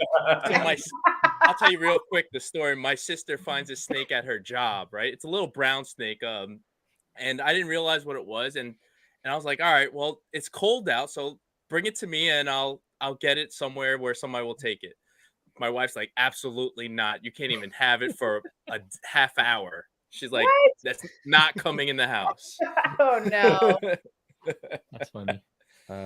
Yeah. There's I a used big to world in I your used to house. love snakes too. Snakes are I so much know. easier to take care of. So I don't know. That's debatable. mm, They're both Yeah. easy. Put it that way. I just think they're both easy in their own Yeah, ways. in their own right. Yeah. Different, yeah, easy. that's true. Less feeding, but Ball pythons are harder because with ball pythons, half of them are so finicky about eating Yeah. sometimes. But you got Nice. oh, so Oh, beautiful. babe, if you're Nice. watching this, what do you think about that? Yeah. It's so orange. Dang, super cool. You just got to get legless lizards. Oh, there Then you you go. can tell her it's are. not a It's snake. like a lizard. Yeah. You can Babe, this start eats the process. insects. It's fine. Yeah. Hold on, we gotta full screen this for No, for her. we got a big fat no. Yeah. Watch the snake bite Anthony right now. It's like absolutely not. I know, that would be horrible. I was gonna say hell no. They just Whoa, have Anthony, is that thing poisonous? No, poison in I don't like anything poisonous. teeny That's tiny. awesome. We have so many Yeah. animals. You guys, it'd just be a jungle show if you guys just had us Yeah, back on. It's true. There's no more geckos. It's just all. No, no. I was gonna say we do nothing venomous, nothing crazy, but actually technically the hognose are rear Technically, fang, right. but Yeah. it's not the same. They can be Not the spicy. same. Yeah. That's true. So Anthony and Jess, we're having you guys on. AJ and I are gonna have you guys on in I think January, first week of January. Oh, okay. That'll be So cool. we're excited to have you guys on then. But yeah, thank you guys for 7, I think. Yeah, joining. as long as it's not during the January show. Yeah, We will make sure it's not. Do it I will live. follow You up with can't you do it during the January Actually, show. let's do it during the show, and Hyunga During the will show. be there. We'll fly Tom AJ will out. be there. Dude, It'll yeah. be chaotic. We probably It'll be- could. We could do a separate thing. Yeah, I'm That kind would of be down. cool. Yeah, Let's let's do do that. it. We'll That have would a We'll see. setup. People can just come. I got a brand new camera that's pretty rad. So Yeah. sweet. Harry, Yeah, we we'll see. We'll see if the dates line up. I do yeah, have right. something to interject. Yes. I saw people talking about cameras and all that stuff at Yeah. Flora Fauna. We are doing a whole entire workshop on photography. So Oh, Brian from Altitude Exotics, one of his really exciting hobbies for him is photography. So he was really excited when I mentioned a photography workshop to help host it. So we're going to talk about cameras, settings, photography, and general and with reptiles. So like for some of those people, if you're coming, bring your cameras and we'll do some photography workshops at Flora Fauna. That's awesome. Yeah, And that sounds cool. Not to take away from your photography at Flora Fauna, but No, Sarah yeah. also says they're going to have a photography tutorial on their website. That's amazing. Nice. Honestly, photography is like the most important step in having a business. Like I don't care what it is. Yeah, any business. Number Are one they- start for everything, because how else do you show off how beautiful your animals are or how amazing? Like we'll ship out some geckos to people and I'll be like, I know that gecko looks so much better. We just need you to learn how to do like better photography. And it has nothing to do with like your skill. It's just your tools and how to use them, lighting, things like that. And I'm really, really excited that there are so many options between Sarah or the Gill Pins doing it and having a tutorial at the show at Flora Fauna. Are they coming to the show? Andrew and Sarah? But yeah, everybody here better be coming. That's all I gotta say. Yeah. They bet. No, don't you leave the frame.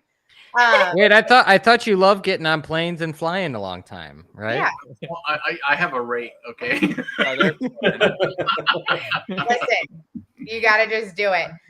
Somebody asked if it's geckos only, but we do have snake vendors too. Yes, we have. We actually have a few, and Everybody needs to if you go. are interested in vending snakes and stuff, let us know too. But yeah, I don't know how we'd ship our animals over there. You guys have trouble shipping over here to do shows. Yeah, but it's in May. In May, it's pretty. Perfect. It's really good Yeah. weather in upstate New York. in May. So Anthony, and we we'll see if you're going. offer that we'll receive your animals for you and then ship them back out for you. and then ship them back out to you. Actually, Listen. Debbie from with all the empty bags missing. yeah, I'll take all of those first. Don't worry, You know it. it'll happen.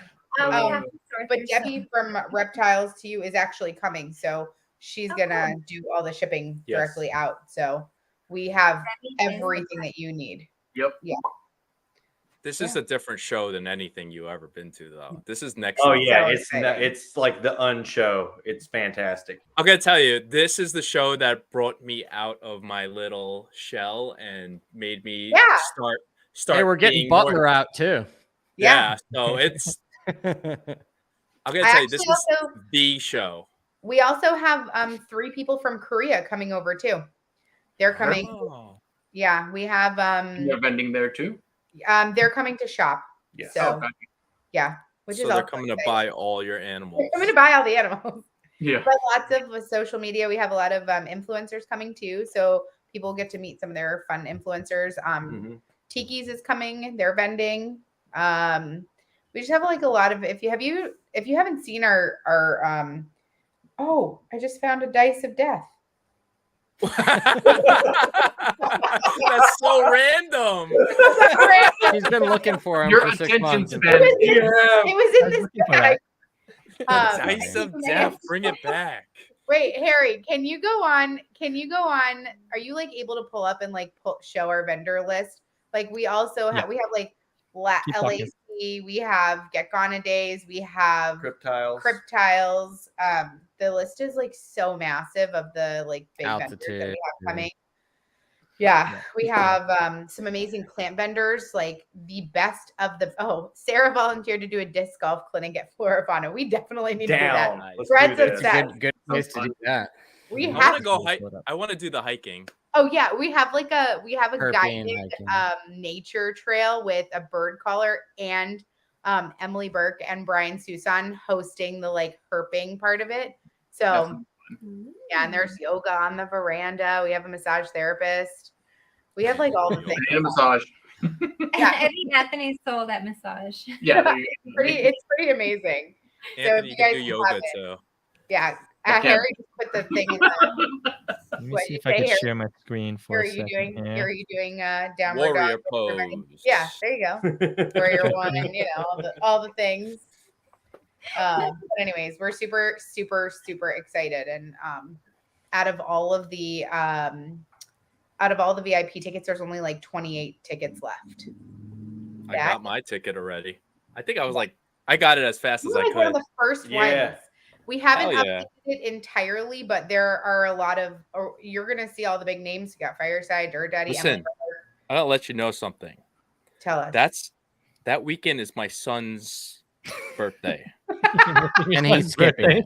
He's getting the Your boot. wife's gonna say no. My wife who's watching has been giving me shit saying, "Oh, you're gonna choose your gecko things over your son?" This one's kind of a big Yeah, deal. this podcast is not going well for you. Snakes. I'm calling Brian an Uber after this because he's gonna need it. You should. I'm coming have to to North get them like Carolina tonight. Yeah, you're gonna have to get like an Airbnb for like a month. Take the kids and let her take baths every night and just relax, and then she'll like. Oh my goodness. My wife does. I found out on IG that I was going to Florida Fun. I didn't even ask her. That's so Brad. bad. Oh, here. Oh my Let me tell you, gosh. we haven't updated it in quite a minute, but we have canvas geckos coming. Christie's Reptile Room, which we know, Living Art by Frank Payne, LAC, and Rogue Cresties. So we have that. We have just such an incredible group of people. Pangea. I think Northern Gecko Mark is coming, Northern right? Gecko's too? coming. Northern Gecko's coming too. Yeah. Nice. Nice. It's an event. So we're really proud of it. One day, Richard. One day. Sounds like fun. No, Anthony's coming. I can't imagine why you wouldn't go. You have to. Jess? Yeah, we might have to team up for West Coast though. No, it's not I know. Anthony. Isn't it on Jess? West Coast. It's Jess. We'll just take Jess It's then. Jess. It's Jess. Come on, girlfriend. We got I'm this. already there. Perfect. We'll have- Just ditch him, leave him at home. it'll be a big party. It's just his birthday. Yeah. After It'll be a this year, big we were party. talking about possibly something yeah. like West Coast. Do we have First a part reptile is during that time? No, it's my birthday. organizing it. It's literally on my birthday. Oh, it is. Oh. What, the show? Yeah. What can- better can- way Oh to my celebrate God, your we'll birthday? celebrate your You birthday. can celebrate Big ass Jess's birthday cake. and, Oh my and god. Brian's son's birthday. You know what Jess wants for her I birthday? have to buy the tickets. Yeah, there you go. Birthday present. Hello. Thank Birthday you. present. Birthday present. Buying some animals. Yeah. I put Chad and Brian and like there's a group of you guys in one room together. It's gonna be great.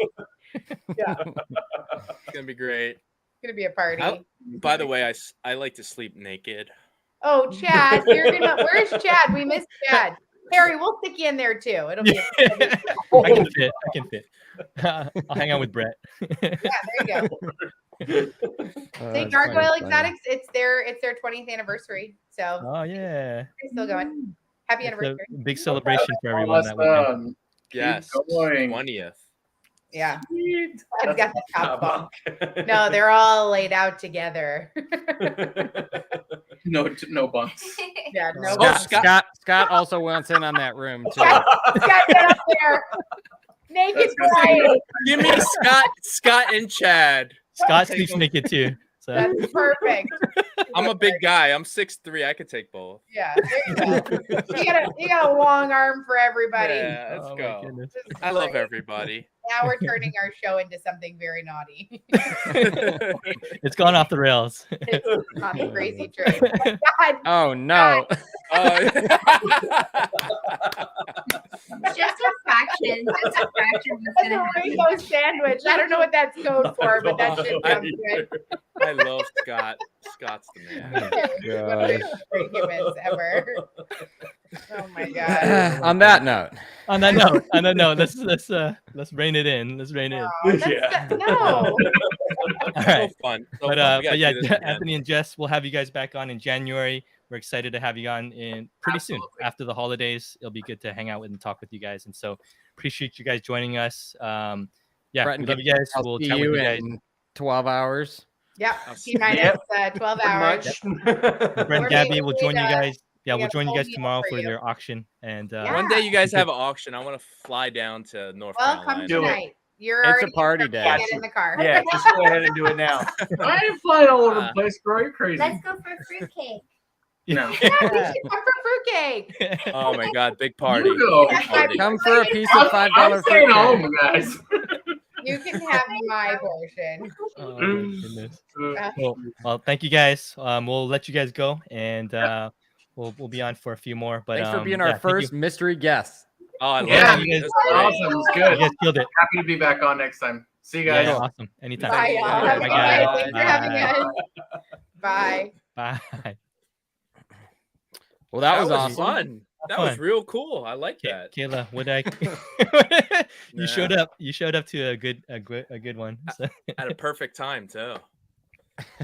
Chad, you activated Scott. That's hilarious.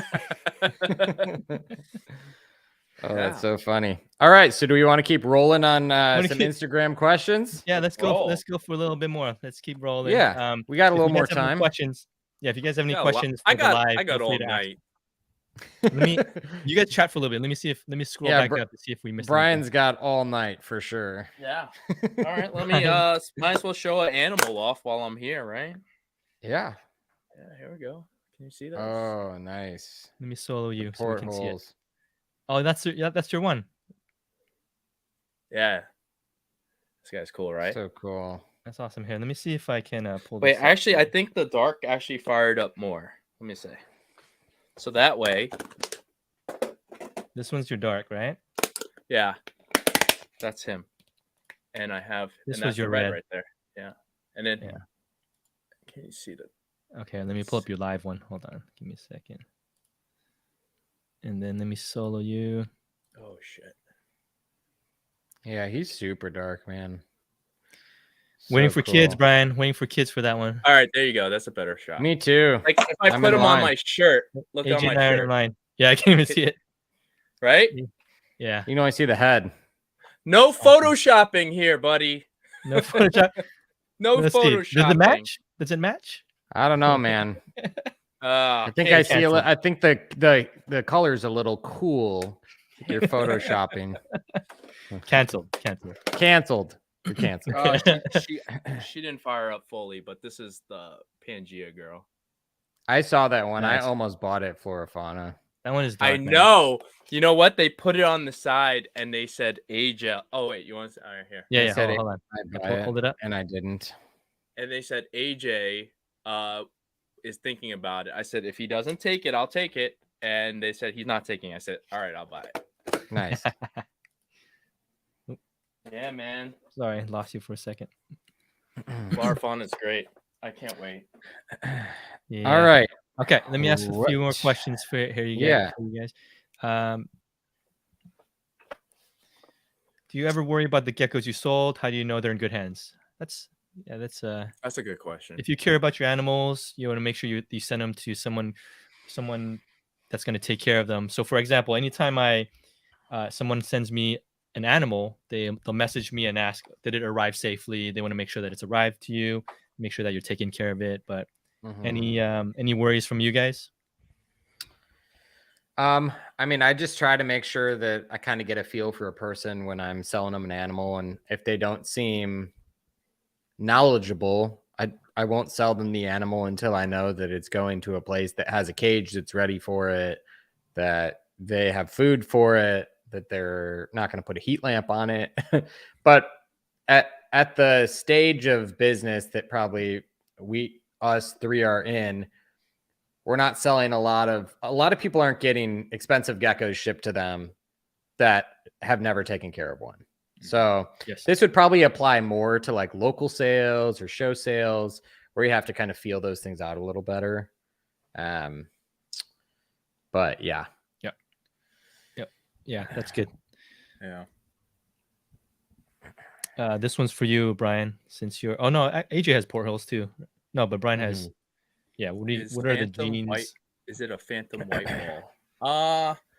You really just I think other portholes will definitely make it, and then when mixing with the phantom genes, sometimes if you see some harlequins with the I was talking to Noah about this, about like making your own portholes from plain phantom and taking harlequins that have, you could start seeing some portholing in the harlequins and then mixing it, and it would take like 2-3 generations of breeding Because you need to make cats. Yes. So and then you can breed it back, or you would outbreed that because there's so many, you got so many different like availabilities for that point, and then you could just make your own portholes from just harlequin animals that have white spotting on it. Just breed it to a phantom and then just get another phantom and keep going down the line. Yeah. This Yep, one was that's asked. probably the best way to do it. We mentioned this at our last live, but thoughts on extra toes. This one's for Scott. I still, even after reading like Foundation Genetics, I think it's still something that is still being figured out as far as how it works. Polydactyls. So it's of no harm to the animal as far as we can tell. But I think it's generally frowned upon just because there's kind of been a history of saying that it's a result of inbreeding. I don't think that's necessarily the case. Because I've seen stuff pop out of very unrelated pairs. And they'll hatch a polydactyl animal. So I think the jury's still out on kind of what that is and how it works. Gotcha. How often does an animal die during shipping or due to shipping? I just have it happen to me. Kind of scared of getting another animal shipped to me. Have you guys have had animals die? I never shipped the animal that died, but I did receive an animal that did die during shipping. And that was due towards the shipper's first time shipping and poor knowledge of knowing how to ship, because the person included a heat pack, but didn't put a cryo pack, and the animal got cooked. So that's the only time I ever had an animal die during shipping. I've had animals that I've shipped that's been delayed up to like 4 or 5 days, and still make it to the person with no issues. It really comes down to how you package the animal. So that takes a key part into it, and also be mindful of like a week's worth of weather for both locations, because if the hubs are a big point too. Huge thing. I wouldn't even ship to a door now. Like no, I'm saying like you got to look at weather at Indy, and you got to look at weather and Memphis has. So those are the both ones. Those are really sketchy, because like I've had animals, like if I'll go to, like, say I'm gonna ship to West Coast, I can see, okay, this package is gonna go through Memphis. So I'll look at Memphis. And it's like, oh, it's 75 degrees in San Francisco. It's 100 degrees in Memphis. The odds of it getting stuck one day extra in Memphis are 20% or, 10% or whatever. And that can be a death sentence to your animal, because the box will just be sitting it could just be sitting in like or hot. Well, no, it'll be sitting in like a semi trailer just parked at the Memphis hub outside. And it'll be 130 degrees in the trailer, and it's cooking. You have to look at the midway point too. Like the sorting hub is a big thing. So the only time I've ever had an animal die was I mixed up a box I was shipping to Wisconsin and a box I was shipping to Texas, and I heat packed the Texas box and I didn't heat pack the Wisconsin. Like I just I think it was one of those days where I was like trying to get to the airport or whatever. And luckily it was an animal that was a species where I could just replace the animal, and it wasn't a unique, thing. But it was the only time I've ever had one die in shipping. It was my fault. So, yeah, I mean, this person shouldn't be scared. I wouldn't be scared. We ship animals all the time, and there's no issues. Just reach out to people that are experienced and maybe get a little bit of a tutorial on it. 100%. Thanks, guys. Question: is there something that breeders are looking for to see who's a serious buyer? Are they looking for geckos on a page? Are they looking for mutual followers? Basically, how can you trust somebody to buy or sell? I guess. Are they looking it's worded for a little bit funny. So, like, do the people have any pictures on their profile of geckos? I mean, I look at that sometimes. Yeah. Like if somebody reaches out and I see, oh, they've got a bunch of other geckos, that's always helpful. Well, yeah, I mean, I deal with a lot of people that just message you, and some are not serious, but I still entertain it. I don't. Yeah, you always got. I don't shun people out. I just talk to everybody. Just what? As a breeder, I think as any breeder or anybody who has to deal with customer service, you have to talk to everybody, and you have to really like you got to see everybody as they are a potential customer, because if you start thinking like, oh, this guy's a shopper, the person's not going to buy anything, then what's going to happen? Then you lost a potential sale. But then you can't have that mentality either, like, oh, you know what? I'm so good that I can sell it anyway. That's a stupid mentality. No, you I gotta mean, view every person that reaches out as a good customer. like Harry with Like- you. Yeah, like Harry, he's just a total tire kicker, and I gave him the time of day. And Some random dude. Who's this guy? I'm like, who is this guy? He likes rock climbing, doesn't have any geckos. Asking for 20 pictures, doesn't buy anything until later on. That's awesome. That's Man. great. Harry, Yeah. you should be glad you messaged me when you did, because if it was a year earlier, I probably would have not been as nice. You're growing, AJ. You're growing in. I know. I'm not afraid compassion to say and not love. perfect. I'm growing. Yeah, Yeah. that's awesome. Yeah, no, that's cool. Yeah, just talking with them, chatting with them. You can, I think, if have good enough people skills, you'll have a decent understanding of whether or not they're, just kind of kicking the tires or. just But messing around. regardless, you still got to treat them like they're your Mhm. future Yeah. customer, man. Yep. Even if they end up ghosting you or whatever, you got to treat everybody the same. Yeah. As Oh, hard yeah. as it is, sometimes you just have to. It's just good customer service. They might come back later on. You never know. Totally. That's Totally. true. That's true. Educate us on hypo. We should have had this for Anthony. Yeah, I have zero Yeah. knowledge on this. Sorry. Zero knowledge. Anything from We'll you? save AJ? that one. We'll save that one for Anthony. I mean, as far as I can tell, it seems like it is a gene that is stackable. So over generations, you can build higher and higher levels of it. Light-based animals like yellows or reds or lavenders are all some level of hypo. But then they can be stacked further.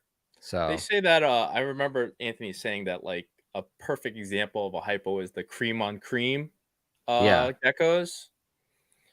I'm Makes sense. colorblind. I'm colorblind, man. I don't see shit. You're like, it looks like a charcoal to me. Yeah. Yeah. Easy one that we talk about often. At what weight do you start selling geckos? I'm selling them larger and larger all the time. I would say recently I haven't sold anything under like 5 to 7 grams.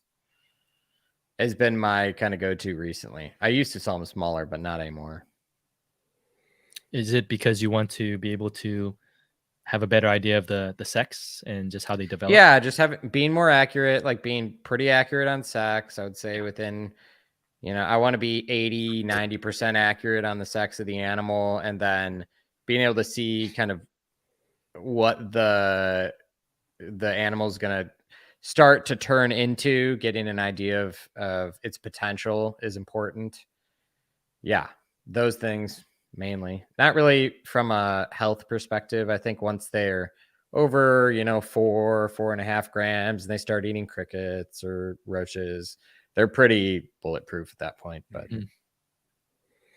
Yeah. How about you, Brian?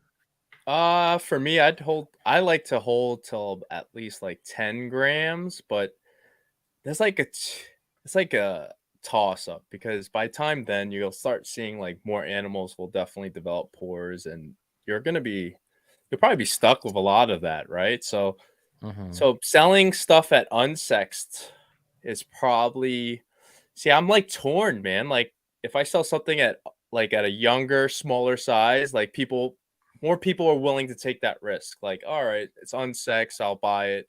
But And what size is unsexed? Because I feel like I can sex most like 3.5 gram geckos. Well, that's what I'm saying. Like a lot of these breeders are putting things 5 grams and less and saying it's unsexed.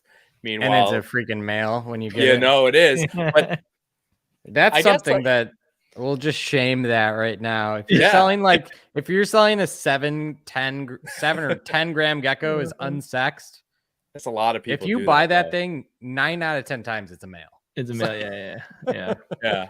Unless it's like somebody who doesn't do that. And Yeah. so pseudopores. Possible pseudopores. Oh man. Possible So, yeah, female. it could be possible male too. Possible Either male. way. Possible female. Probable male. Same animal. 100% is a gecko. Don't worry. Yeah. Oh, it's bad.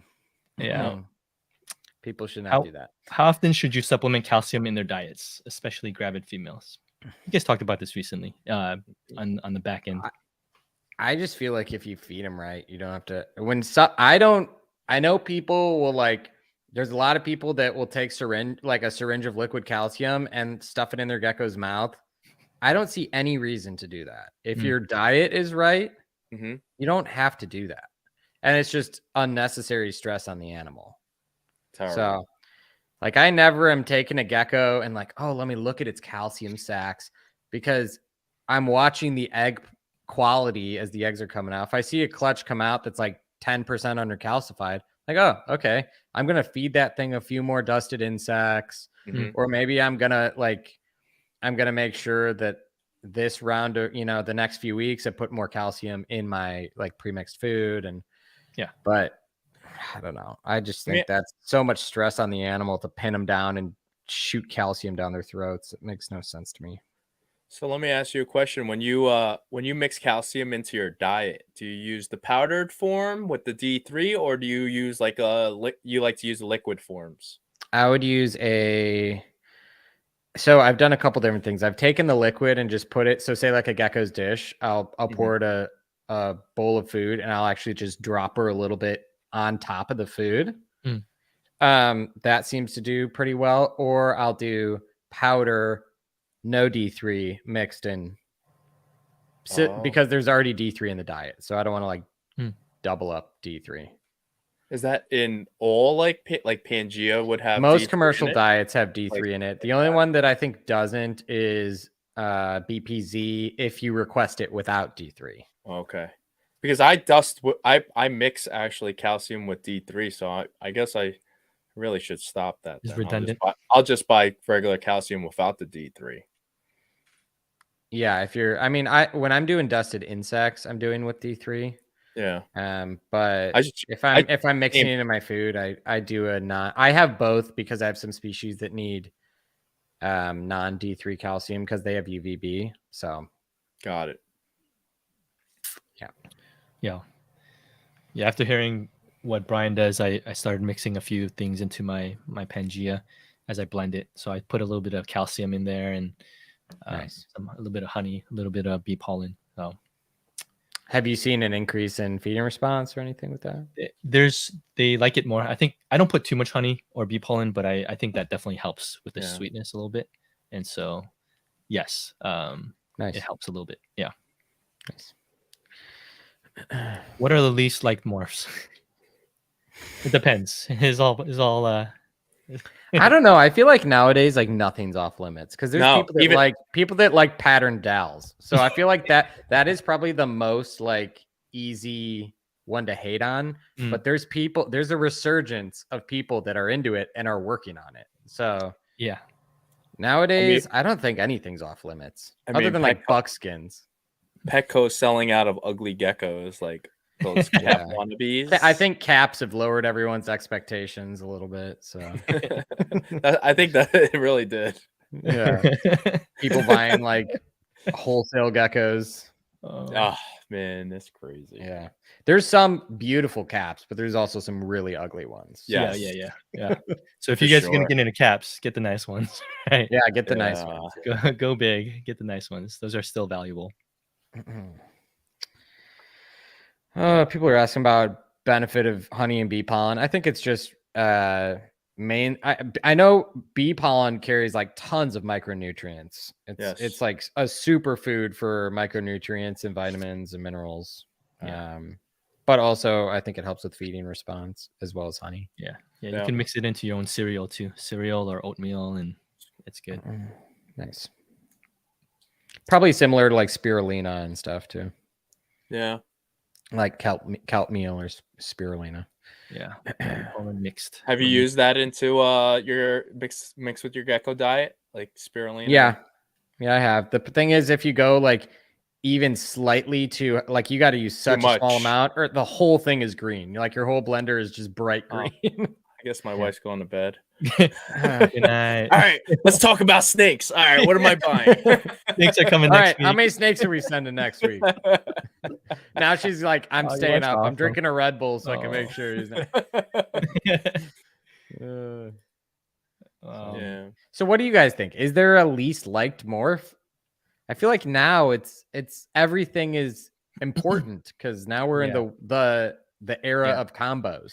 Yeah, I don't think So it's Phantom's popular. yeah, Yeah, I it don't think used it's to so be- much about the morph itself. I think it's how it's crafted, right? So you could have some really crappy tries, really crappy Harleys. It's just really how you Crappy develop it, how it looks. quads, So if it looks cows. poorly structured, then so it's not so much about the morph. It's more about how the animal itself is doing and how it looks, right? So I think you could do anything really well. I take back. I think I know what currently is probably the least valuable thing is a crappy Dalmatian that has nothing else. A crappy Yes. we need to see a picture. Like a patternless animal like, with 3 like a spots. handful of spots, but like not enough to be really called a Dalmatian and Yeah. not really anything else. So that's probably the thing now, if I'm gonna guess. Yeah. Cool. Pairings. What to look for, and your thoughts on dark to red animals? I like dark to red. Darks are different than reds, right? Or are reds developed into darks? I've seen people, you can mix a dark and a red and it'll make a dark red. Yeah, or you can also get both. You can get either or you get either a dark or a red. But I've seen like those dark reds, they look so cool, man. It's like a burnt red. Mm-hmm. Yeah. Yeah. Let's Those do are a few cool. more questions and we'll close out in a couple Cool. final topics. How's that sound? Sounds Yeah, man. Yeah. This is good. been a Favorite good quick one, non New Caledonian gecko, and why? good. Oh man, I would say, oh gosh, not New Cal Gecko. I'd say Europlatus as a general, like just Europlatus in general. I love them, but they are heartbreakers. Yeah, they're so hard to keep, man. They're just hard to keep over time. They're easy to keep in like a couple year period, but then they'll break your heart eventually. So They don't have very long lifespans, some of them. Like the yeah, I Fantastic think Beasts is like seven, a 5 8 years. something like that. Yeah. For me, I'm gonna have to go back to the original, man. Leopard geckos. Leopards. That's the original. That's an Leopard OG. I gecko. like leopards too, man. OG. I really like I love leopard geckos. them. What about What you, about Harry? you, Harry? Favorite not New Cal. I have one leopard gecko. Is my daughter's. They're pretty cool. But I don't know. I'm slowly just getting into cresteds, and then I got getting into other New Cal geckos, lychees. Waiting for one from AJ. Leaf tails. Yeah. Oh So, yeah, the Australian leaf tails. yeah. I like Yeah. Nephris, man. I like Nephris species too. Oh yeah, man. yeah. Got 'em. Are you liking those? Yeah, I like them, man. The They're cool. cinctus? They're so fun. wild. Is it the little knobtail ones? Yeah, they're Hmm. awesome, man. What are beginner misconceptions you had before diving into the hobby? That one's easy for me as a new breeder. Thinking that you're gonna make a ton of money quick. It's not not the case whatsoever. These things are like long projects that take a long time to develop. So that's one misconception. But how about you guys? Any other misconceptions before diving into the hobby? So I already knew about how it's a pretty long-term type thing and it's not a quick money grab, but for me was not investing more money in the beginning into it. Like right off the bat, I wish I like got into some more different genetics and higher end stuff right off the bat instead of buying like the Wholesale. No, not real. Like, yeah, I would Just being say a like straight up wholesale buyer.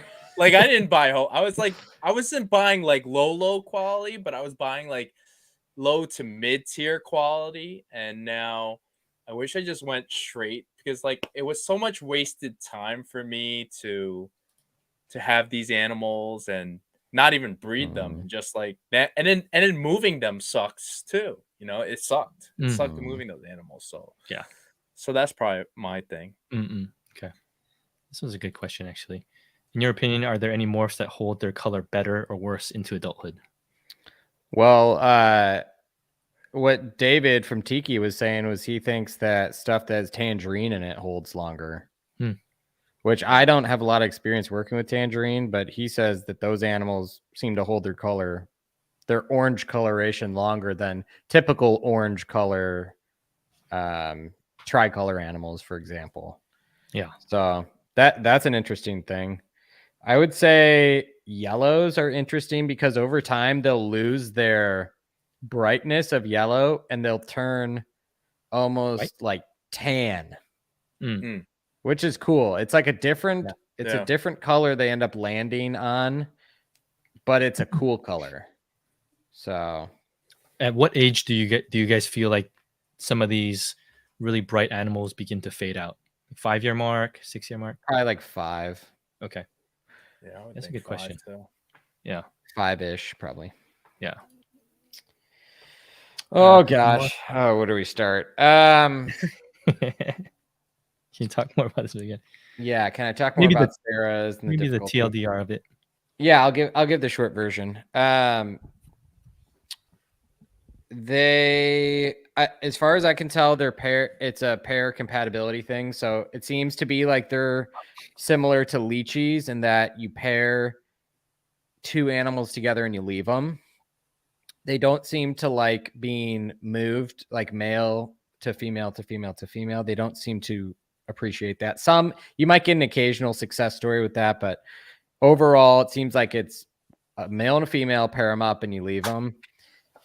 If you do trios, often I've seen it happen 3 times in 10 years where you do a trio and the one female kills another female.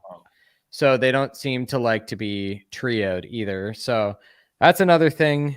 So pairs only and pair them and leave them.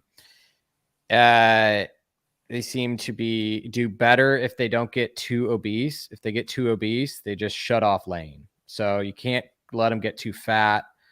And that's really easy because they get really fat on commercial diets. So I make them a separate diet that is much lower sugar and I feed them a lot more insects. But even with that, I'm kind of like doing okay with them. But those are kind of my overall takeaways. And if you put them in too large of a cage, they don't do well. If you put them in too small of a cage, they don't do well. So there's kind of a sweet spot on caging too. Sweet. Yeah. Thanks, Chris, for that question. Let's do a couple more. What's your oldest gecko in your collection? You have a old lady gecko, AJ? I probably have one that's like 13, maybe. Wow. Okay. 11, 12, 13. Yeah. I think Eve is old. She's probably like 12 or 13 and she still produces. Really? Yeah, she got real heavy and then was only producing single egg clutches for about 3 years. And then I thinned her out to like 45 grams and now she lays 2 egg clutches. So, oh, wow. Nice. And she lays like 4 clutches a year. So I can't argue. Nice. All right, let's do one more question. What are you looking to buy and from who this Black Friday? It is Black Friday on this coming week. I have bought so many geckos this year that I am chilling this Black Friday because I've probably bought or traded for 100 animals this year. So I'm chilling. I'm waiting for AJD reptile drop. AJD reptile drop. Let me pull up some pictures for you. I loaded it just for you guys. Just a couple. Are you actually? Let me see if I can. When am I? When did your drop by? So cringe. After, I would probably say like over the weekend-ish. Okay. Like this is not going to be, so this drop that I'm doing is not something where I'm doing like a big drop of a ton of animals at discounted prices. These are like ultra high-end animals that I've held back. So man, thing's insanely That's nice. kind of more what I'm looking to do with this, is to be able to release some stuff that is, in my opinion, like spectacular stuff out of my projects that I've been working on. So. Yeah. People watching, if you don't know, that is like the cream of the crop right I have- there. All that oh. stuff. We So, have another one. You don't have any of if- these high whites, huh, AJ? If you want to Yeah, add to your yeah. collection, this is what you need to get. This stuff. These are just breeders, right? Yeah, those are breeders. Those are the mothers of. That's a Yeah. mother of the ones you just saw. Okay. Yeah.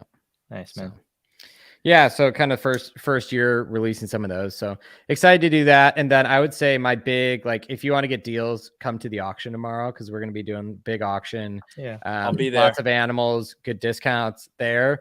And then my actual like high-end release will be a little bit more pricey, and I don't really care if they sell or not. So the auction for good deals and feeling like you're kind of Black Friday shopping, and that if you're like really looking for something crazy. So Yeah.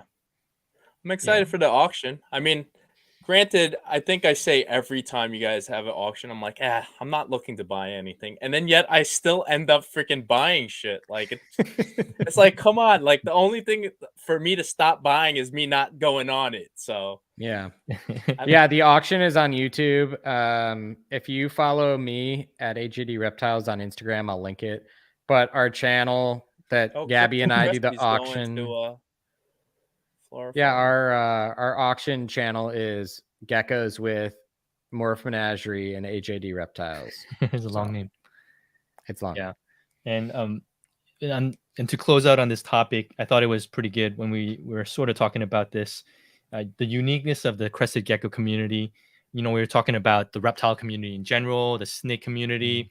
What is special about the crested gecko community, and the growth of it? You know, how it's moving and the movement that you guys see. If you guys could talk a little bit about that, and then we'll close out. I think it's special because it's a really wide variety of people that are in this hobby. Like I feel like if you look at some of the other even niches within reptiles, there's a lot of people that look the same and maybe have a lot of other shared interests, but crested geckos are really wide. So there's people that are, you know, all walks of life and, you know, live all over the world. And it's crazy. You know, you can meet all different kinds of people that do this, that work with this animal. So I think that's one unique thing. And then just the amount of creativity involved in breeding geckos, crested geckos, is very high. So there's a lot of creative people too. Just because it's really just kind of like a living art piece that we're working with, and taking different colors and ingredients to kind of make these animals we imagine in our heads. Is it very different than breeding leopard geckos? I think leopard geckos is a little bit more straightforward, maybe. Yes, because you're Brian, really you bred some breeding before, for you're breeding for Morphs. morphs, and pretty much you know what you're gonna get. I mean, you can, or the odds you're gonna get it. I see. you can selectively breed, like, let's say for color, like let's say orange and tangerines. Like you got the urban reptile. They have the tangerine tornadoes, which are like a very dense looking orange versus a regular tangerine, which is, you know, bright, but like a tangerine tornado got like a mix of like an orangey red that makes it so like contrasty. So on a level of similarity, I wouldn't say it's the same, because you don't breed so much for pattern as like for leopard geckos. So you're really just accumulating morphs. But saying that, as of recently, there have been morphs that are different through line breeding that you can, Like Black Knights, but I was gonna say the red diamonds. So if you see a red diamond leopard gecko, so you can see the levels of, like, you would compare to, let's say, an extreme Harley versus a regular Harlequin. So the extreme Harlequin would be on the level on the red diamond where the patterning on where usually spotty is more white, and the base color would be very red. So, and on a lower end one would be not too much white patterning and just having that red base. So you can increase the amount of white on the red diamond, which is I find very fascinating. So I guess they're like into those. looking towards their moving a little bit more towards the crested community in terms of like how we breed for pattern and color and stuff like that. So it's not the same, but it's sort of similar, but not crazy like that. Yeah. The crested, that's cool. The uniqueness of being able to breed crested geckos is very interesting because you don't know what you're going to get all the time. And also the community, I think it's been it's interesting. You know, there's drama in any sort of community here and there, but all in all, I think everybody's really cool, you know, in terms of the crested gecko community and how everyone comes together, doing different collaborations and seeing other people do collaborations with other people. And so that's what drew me into the crested gecko world. And it's been good. It's been exciting. And I hope more and more people come into this hobby and community and join us for the goodness in the long game of the whole thing, right? Yeah, so, we're all better off working together. So that's the cool thing. I think that's something that's new in the crested gecko hobby is everybody is now, not everybody, a lot of people are working together.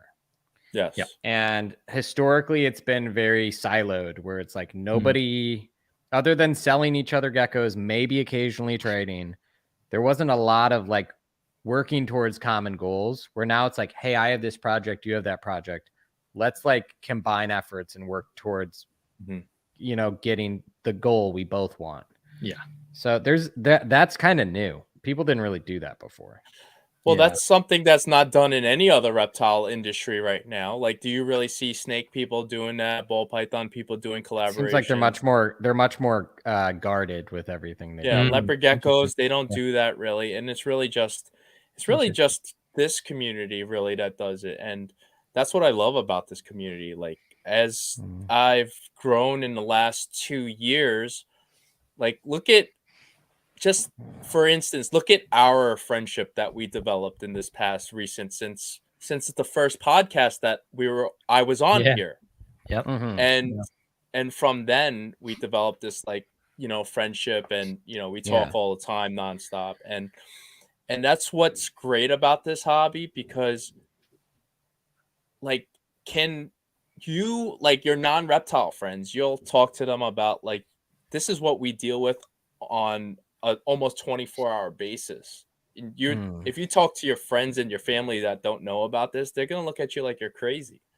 So when I come to you guys and I talk to you about like, hey man, look at this, like talk about this gecko, what should I do with this and stuff like that, at least you know you guys understand where I'm coming from, and we connect on more than just that one level. We connect on all different levels. Like we have a lot that we can connect on, and meeting all the people in this community as I've gone, you know, further into it, like everybody's pretty much more welcoming than, you know, than other people I've met in my life. I'm from New York. Nobody freaking talks to you, you know?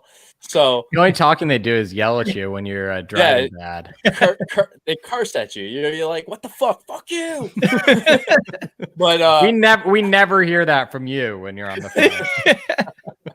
We don't hear the road rage that you go through. No, never. Brian's road rage is pretty good.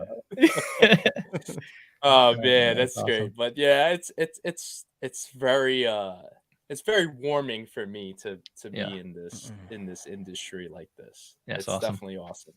That's cool. Yeah, we'll have another live. I don't know, sometime. We have the holidays coming up soon, but we'll find out another day to do the next live. You guys have any other final thoughts before we let everyone go to bed? I hope everybody finds cool geckos to buy. Yeah. This holiday season. Yeah. I mean, that's it. Happy hunting time. Everybody make sure you go to AJ and Gabby's auction tomorrow, and Watch the Buy your Gecko Pod. Keep watching. Okay. Yeah, next week we have subscribe. Get the likes Subscribe. up. Let's go. Subscribe. Let's get these Let's likes go. up. Let's go. Yeah. Let's go. I'm terrible at Yeah. asking for subscriptions and likes because I don't, it's Hey, like, guys. but Yeah, I man. just yeah, want to ask you to and like. subscribe. Yeah. Subscribe, please. Subscribe. Do it. Yeah, We don't get Got anything it, from man. it. Yeah, We're not don't going to know show this you at all. ads. Yeah, Yeah, we're so- not. It's a good. It's so chill, man. This is a It's great. chill. This is a great podcast, and, For and I sure. love the consistency and the people that you put on here, man. You guys doing amazing things here. Yeah. Kenny, Yeah. let's get Oh, likes are up, we- people. Smash that like. Let's go. Hit Kenny that knows what's up. notification bell. Let's go. Oh, that's funny. Yeah. So next week we'll have a podcast recording, and it'll be. I don't know if it's not. We don't need surprises, right, AJ? We can just say who it is. I don't know. Sure. Yeah. Well, we have another one coming up next week. Another popular person in the hobby, and it'll be good to chat with him, and so it'll be fun. Mystery guest. Mystery guest. Keep everyone on their toes. I love that'll it. be good. All right, Love it. guys. We've got a crazy lineup for the next Dude. month or two, and I'm Yeah. working on. Yeah. I'm hoping I can land the best guest of all time, and you guys know what I'm working on. It'll But be good. Yeah. we'll see what happens. It'll be good. We have a big lineup coming up it'll be exciting. So many more months to come of good content. Yep. Thank Many you, more everyone, years. for being Yeah. a part of it. We appreciate you. All right, guys. Love you guys. Take care. See you guys soon. Take See care. you guys.